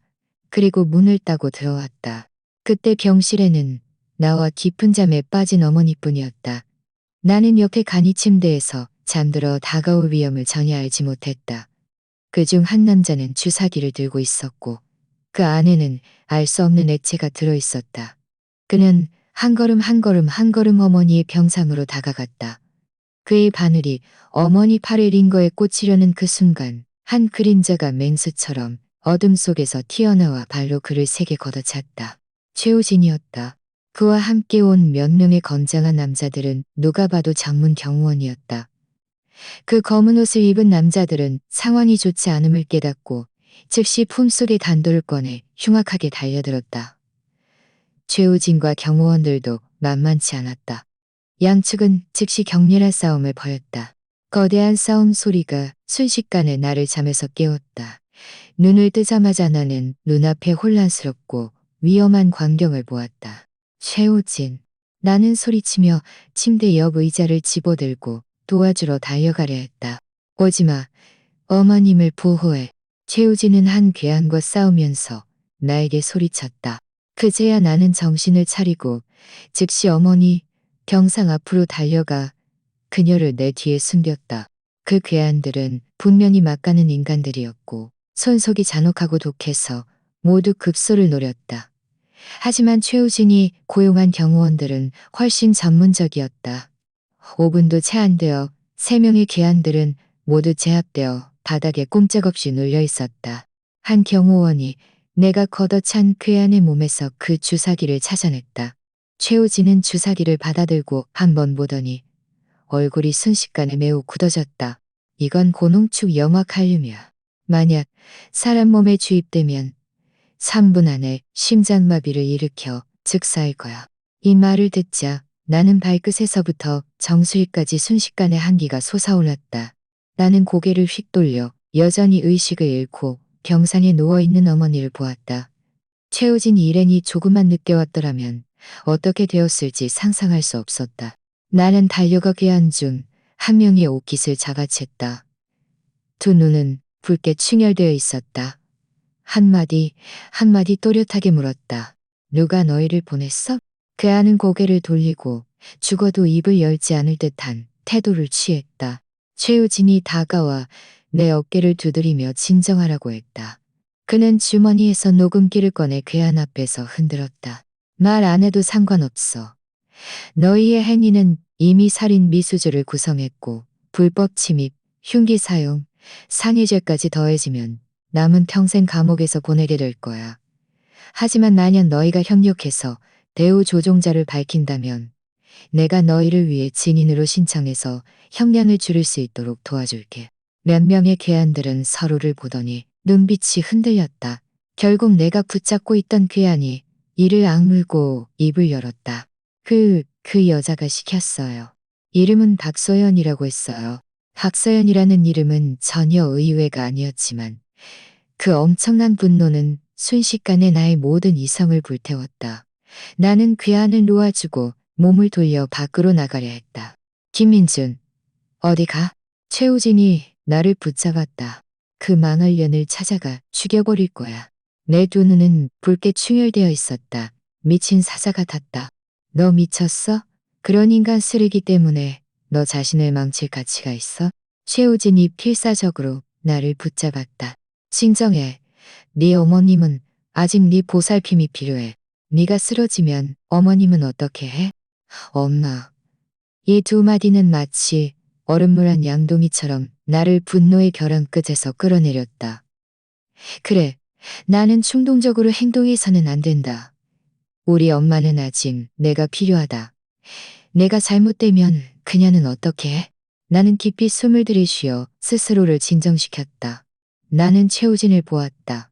내 눈빛에는 지울 수 없는 차가움과 뒤늦은 공포가 서려 있었다. 최우진, 오늘 정말 고마워.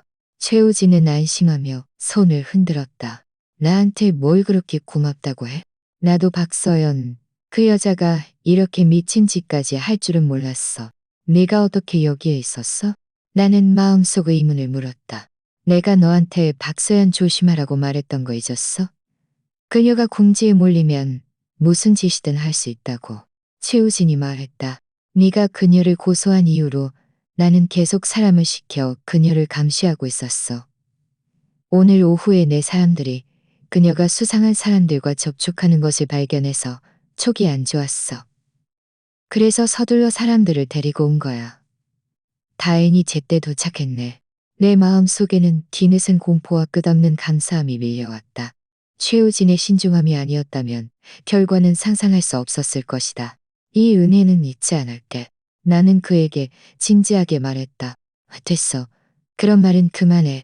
최우진이 내 어깨를 두드렸다. 이 사람들하고 이 주사기는 다 확실한 증거야. 박서연은 이번에 완전히 끝났어. 고해 살인교사, 그것도 살인 미수라니. 완전히 밑바닥까지 드러냈네. 나는 고개를 끄덕였다. 내 눈빛에는 일말의 연민도 없었고 오직 뼛속까지 사무치는 한기만이 있었다. 박서연, 너는 나의 바닥을 계속해서 시험했어. 이번에는 너에게 어떤 기회도 주지 않을 거야. 내 손으로 너를 지옥으로 보낼 것이다. 경찰이 곧 병원에 도착했다. 인적 증거와 물적 증거, 그리고 괴한들이 박서연의 살인교사 범죄 사실을 모두 자백하자 경찰은 즉시 전담팀을 구성하여 박서연을 전국적으로 수배했다. 나는 모든 에너지를 어머니를 돌보는 데 쏟았다. 그날 밤의 끔찍한 밤 이후 나는 더 이상 어떤 방심도 할 수 없었다. 나는 최고 수준의 전문 간병인 2명을 고액으로 고용하여 24시간 교대로 간호하게 했다. 동시에 최우진도 경호원 4명을 병실 밖에 밤낮으로 배치하여 만일의 사태에 대비했다. 이런 삼엄한 보호와 세심한 보살핌하에 어머니의 몸 상태는 날마다 좋아졌다. 수술 후 셋째 날, 그녀는 위독한 시기를 넘기고 주환자실에서 일반 병실로 옮겨졌다. 다섯째 날, 그녀는 이미 침대에서 내려와 간병인의 부축을 받으며 천천히 몇 걸음 걸을 수 있었다. 어머니 얼굴에 미소가 점점 많아지는 것을 보자 증오와 분노로 가득 찼던 내 마음도 점차 따뜻함과 희망으로 녹아내렸다. 사람의 평안과 건강보다 중요한 것은 아무것도 없어. 박서연은 마치 세상에서 증발한 데 소식이 없었다. 경찰은 많은 인력을 동원하여 그녀가 갈 수 있는 모든 곳을 수색했지만 아무것도 찾지 못했다. 이 여자는 내가 생각했던 것보다 훨씬 교활했다.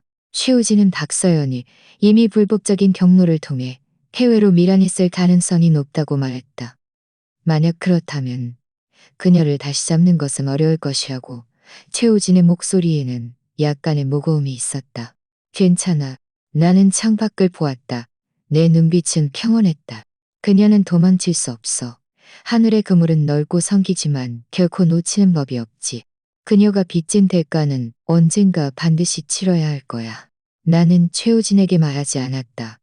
박서연이 살인교사를 저지른 것을 알게 된 후 내가 가장 먼저 한 일은 나의 모든 자원과 인맥을 동원하여 인명으로 1,000만 원 상당의 현상금을 걸었다는 것을.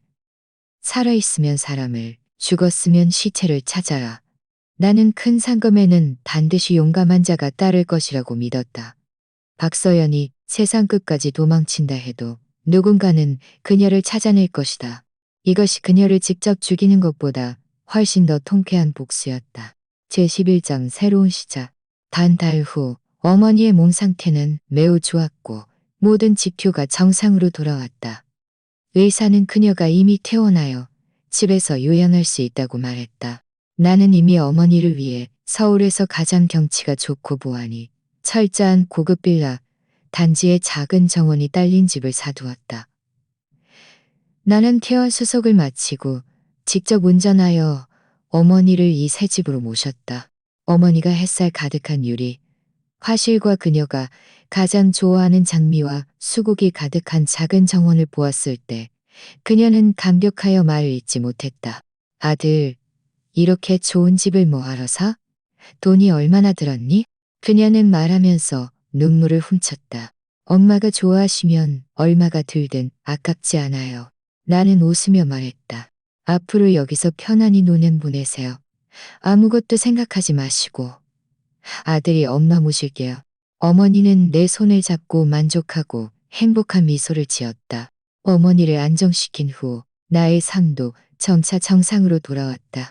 화원 그룹의 그 랜드마크 프로젝트 설계 방안은 나의 주도 아래 압도적인 우위로 정부의 최종 입찰을 따냈다. 이 프로젝트는 나를 일약스타로 만들었고 국내 최고의 건축 설계사로서의 나의 지위를 확고히 했다. 한태성 회장은 약속했던 모든 대우를 이행했을 뿐만 아니라 나에게 거액의 프로젝트 보너스를 주었고 심지어 나를 화원 그룹의 주주 중 한 명으로 만들어 주었다. 나의 인생은 마치 날개를 단 듯이 비상했다. 명예의 지휘부. 내가 한때 꿈꾸었지만 얻지 못했던 이 모든 것들이 단 몇 달 만에 쏟아져 들어왔다. 하지만 내 마음속에는 그다지 큰 기쁨이 없었다. 큰 성공과 큰 실패를 겪고 인간의 박정함을 꿰뚫어 본 나는 이 모든 부수적인 것들에 대한 집착을 이미 내려놓았다.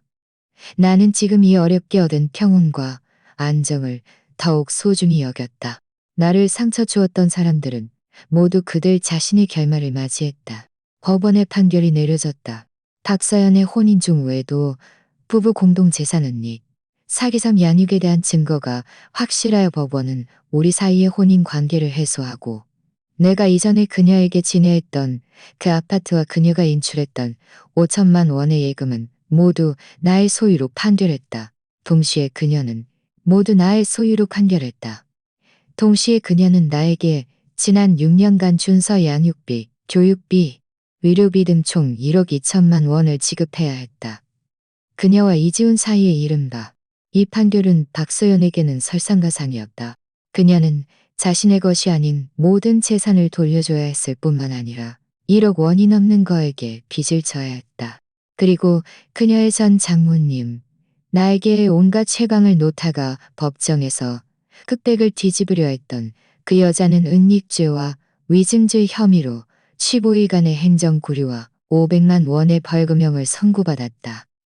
평생 체면을 중요하게 여겼던 그녀에게는 이것이 그녀를 죽이는 것보다 더 고통스러웠을 것이다. 나는 그녀가 유치장에서 나온 후 정신이 오락가락해졌다고 들었다. 그녀가 살던 낡은 동네는 모두 그녀 가족의 추악한 이야기를 알게 되었고 이웃들의 손가락질에 그녀는 문 밖으로 나갈 엄두조차 내지 못했다. 결국 그녀는 쓸쓸히 시골 본가로 돌아갈 수밖에 없었다. 이지훈, 그 오만불손했던 왕자님도 결말이 좋지 않았다. 랜드마크 프로젝트를 잃고 천육그룹은 큰 타격을 입어 주가가 폭락하고 파산 직전까지 갔다.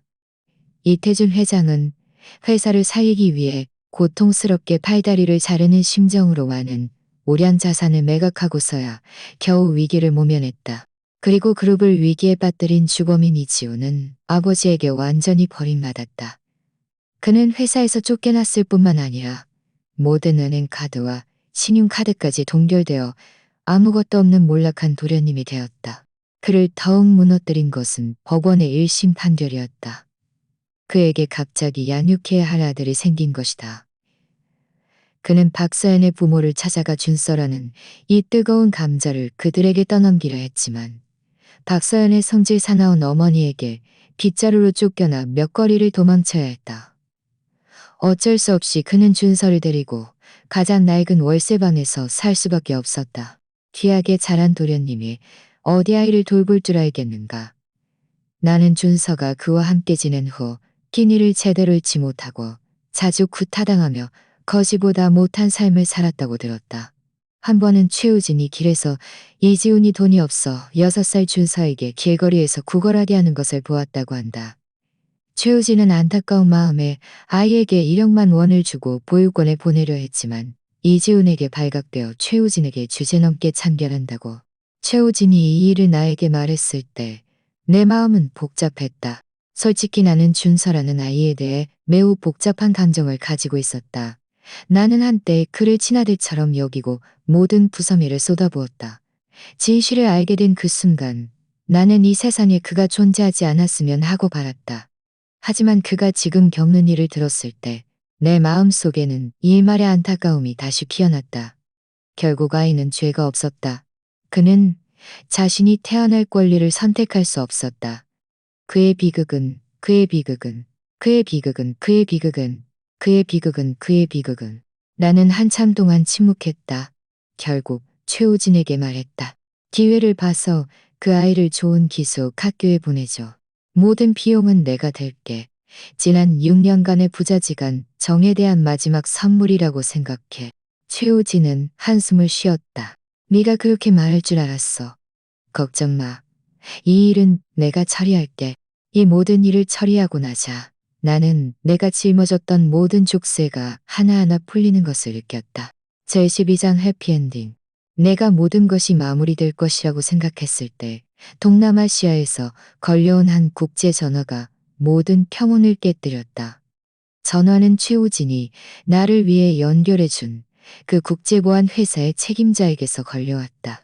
김민주 씨, 저희가 박서연을 찾았습니다. 이 소식을 듣자 나는 정원에 있는 장미에 물을 주던 손을 멈칫했다. 어디에 있죠? 내 목소리는 매우 평온했다. 미얀마 북부요. 카이사르라는 이름의 사업장 안에 있습니다. 미얀마 북부. 이 지명을 듣자 나는 무의식적으로 미간을 찌푸렸다. 그곳은 죄악의 소굴이자 인간 지옥이었다. 그녀가 어떻게 그곳에 갔을까? 저희 조사에 따르면 그녀는 국내에서 밀항한 후 태국으로 가려 했지만 국경에서 현지 브로커에게 속았습니다. 브로커는 그녀의 외모가 괜찮다는 것을 보고 미얀마 북부의 사기 사업장에 팔아넘겼습니다. 지금 그녀의 삶은 매우 비참합니다. 뱃속의 아이는 장기간 영양실조와 놀람으로 유산되었습니다. 사업장 보스는 그녀가 더 이상 쓸모없다고 그녀가 더 이상 쓸모없다고 생각하여 성접대 도구로 사용했고 심지어 매춘을 감히했습니다. 정신이어 매춘을 감히했습니다. 그녀가 거부하면 무자비하게 구타했습니다. 그녀를 준해 구타했습니다. 저희 사람들이 그녀를 찾았을 때, 그녀는 무자비하게 그녀를 찾았을 때, 그녀는 미겼대. 그녀는 천하 넘어 책임자는 박서연의 비참한 상황을 담담하게 설명했지만 내 마음 속에는 일말의 파동도 동정심도 잃지 않았다. 불쌍한 사람에게는 반드시 미워할 만한 점이 있는 법. 그녀의 오늘날의 처지는 모두 그녀 자신이 자초한 것이었다. 만약 그녀가 끝없이였다. 만약 그녀가 끈혹스럽지 않고 결혼을 배신하지 않았더라면, 만약 그녀가 뱀처럼 잔인하게 살인 교사를 하지 않았더라면 어떻게 처리할 겁니까? 내가 물었다.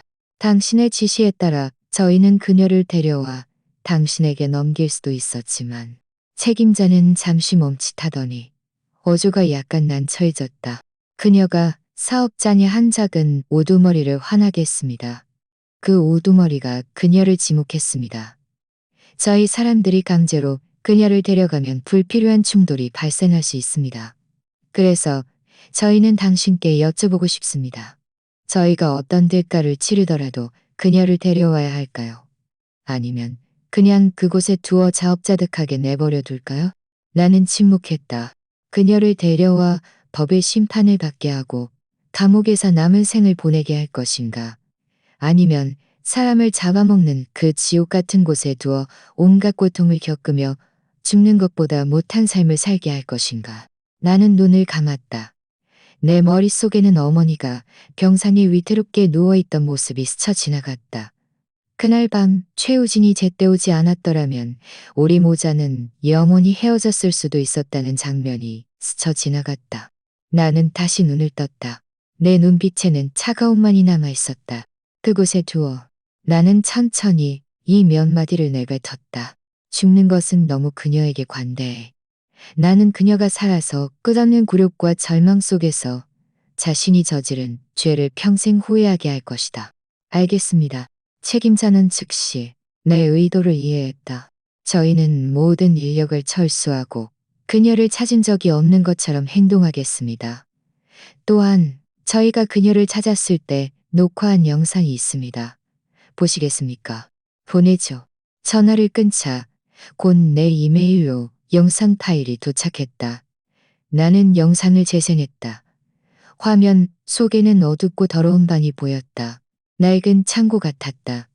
철창 안에 한 여자가 웅크리고 있었다.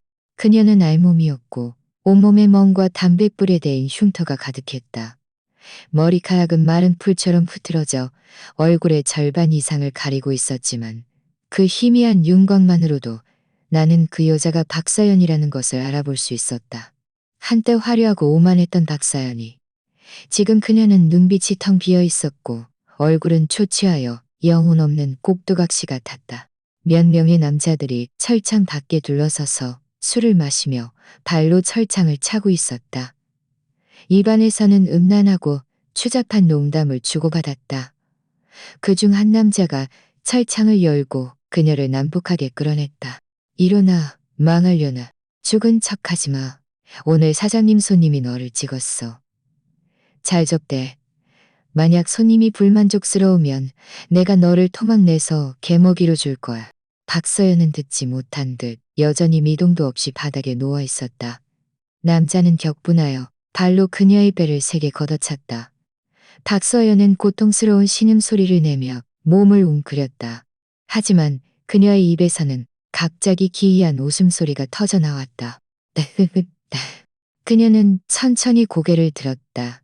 더러움으로 뒤덮인 얼굴 위. 두 눈에는 광적이고 원한의 찬빛이 번뜨렸다. 그녀는 카메라를 죽일 듯이 노려보았다. 마치 화면을 뚫고 나를 보는 듯했다. 김민준. 그녀는 한마디 한마디 목구멍에서 내 이름을 쥐어짜냈다. 너 잘난 척하지 마. 내가 귀신이 되어서라도 너를 가만두지 않을 거야. 너를 죽일 거야. 반드시 너를 죽이고 말 거야. 영상은 여기서 갑자기 멈췄다.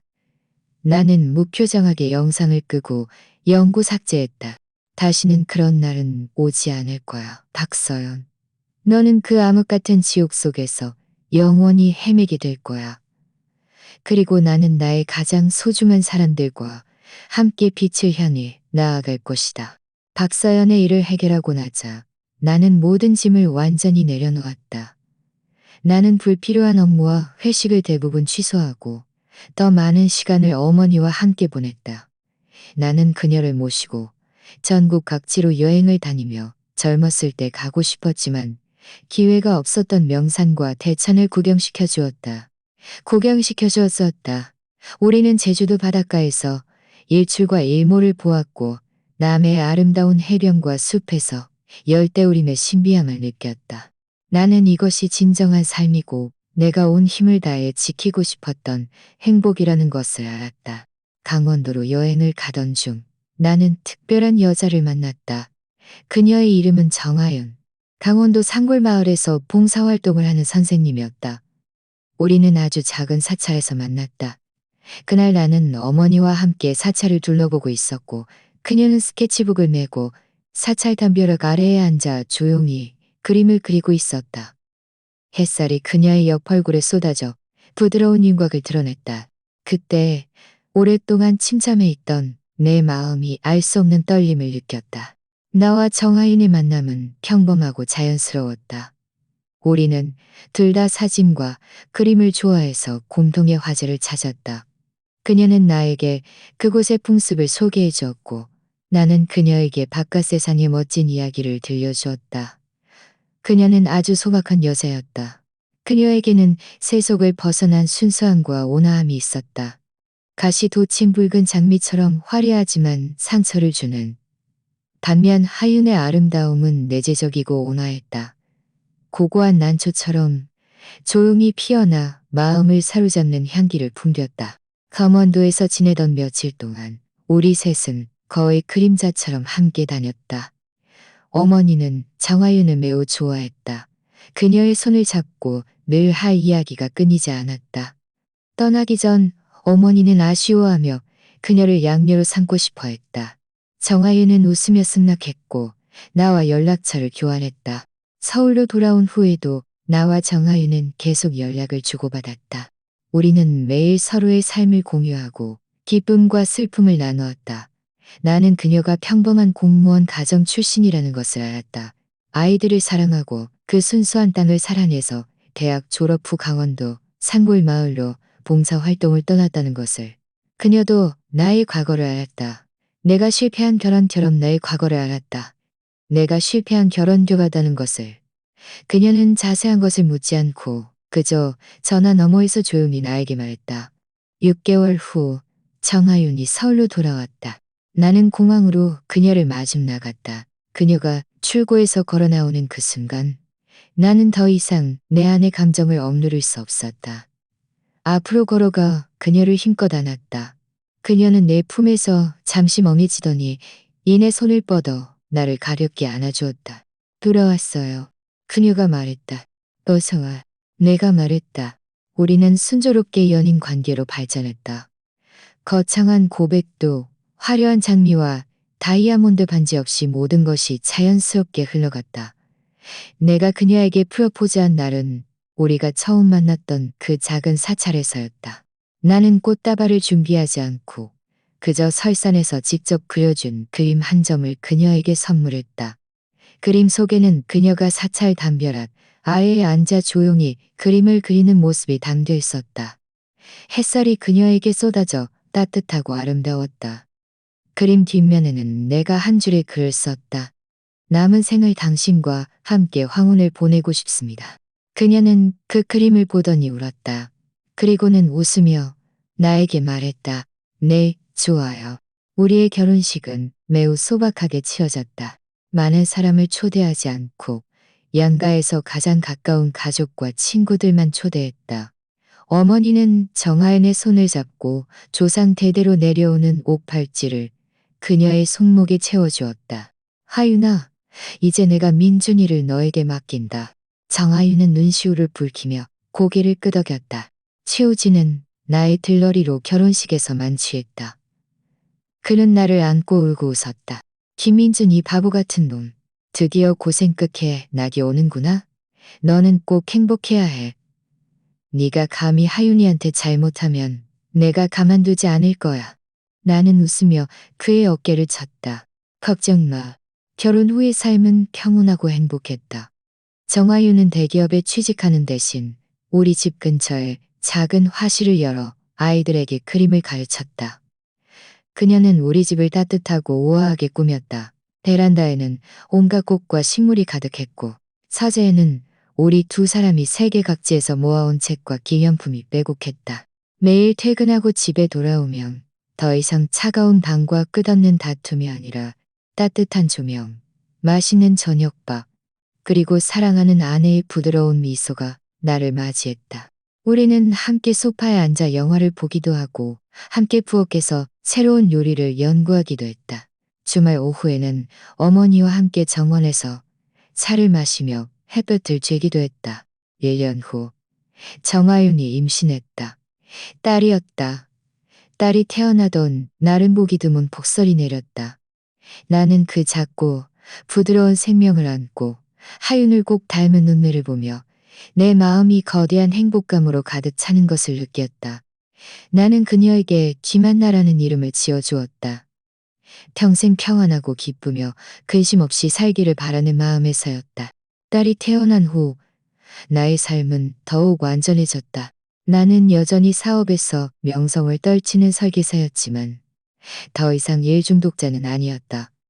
나는 일과 삶의 균형을 맞추는 법을 배웠고 내 인생에서 가장 중요한 새 여자에게 더 많은 시간을 할애했다.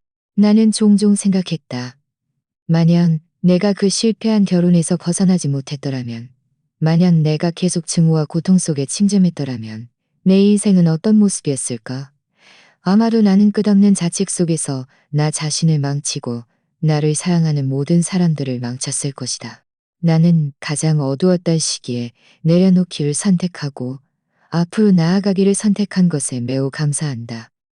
나는 또한 내 삶에 나타난 모든 사람들에게 감사한다. 박서영과 이지우는 나에게 인간성의 추악함과 박정함을 깨닫게 해주었고, 최우진은 형제의 소중함을 알게 해주었다. 어머니는 모성애의 위대함과 헌신을 깨닫게 해주었다. 그리고 정하윤과 딸은 나에게 사랑을 다시 믿게 해주었고, 완전한 가정을 다시 믿게 해주었고, 지난 일들은 그저 바람과 함께 사라지게 두자. 화창한 오후, 나는 정하윤과 딸을 데리고 낙골당에 가서 아버지께 인사를 드렸다. 돌아오는 길에 우리는 한 기숙학교를 지나쳤다. 학교 문 앞에서 깨끗한 교복을 입고 책가방을 맨 어린 남자아이가 문 밖을 애타게 바라보고 있었다. 그의 눈빛에는 내가 익숙하게 느끼는 가족에 대한 갈망이 서려 있었다. 준서였다. 그는 키도 크고 살도 붙었으며 눈매에는 이지훈의 그림자가 희미하게 비쳤다. 나는 운전사에게 차를 세우라고 했다. 나는 차에서 내리지 않고 그저 차창 너머로 조용히 그를 바라보았다. 하유는 내 시선을 따라가더니 조용히 물었다. 저 아이인가요? 나는 고개를 끄덕였다. 가서 만나볼까요? 나는 고개를 저었다. 나와 그 아이 사이의 6년간의 부자지간 정은 내가 그의 앞으로 10년간의 학비와 생활비를 모두 대준 그 순간 이미 완전히 끝났다. 만나지 않는 것이 낫다. 반의하지 않는 것이 그 아이에게도 나 자신에게도 마지막 배려였다. 가자. 나는 운전사에게 말했다. 차는 다시 출발하여 천천히 앞으로 나아갔다. 100미러 속 작은 그림자는 점점 멀어져 희미해졌다. 나는 고개를 돌려 정하윤이 나를 다정하게 보고 있는 것을 보았다. 그녀는 손을 뻗어 내 손을 잡았다. 다 지나갔어요. 나는 그녀의 손을 마주 잡았다. 마음속은 따뜻함과 평온함으로 가득했다. 그래, 다 지나갔다. 차 창밖은 햇살이 좋고 바람은 잔잔했다. 나의 아내와 딸이 내 옆에 앉아 있었다. 내가 유일하게 다행이라고 생각하는 것은 마침내 소중한 것을 아낄 줄 알게 되었다는 것이다. 비록 늦었지만 깨닫지 못하는 것보다는 훨씬 나았다. 이 이야기는 내가 그 여행 중에 쓴 것이다.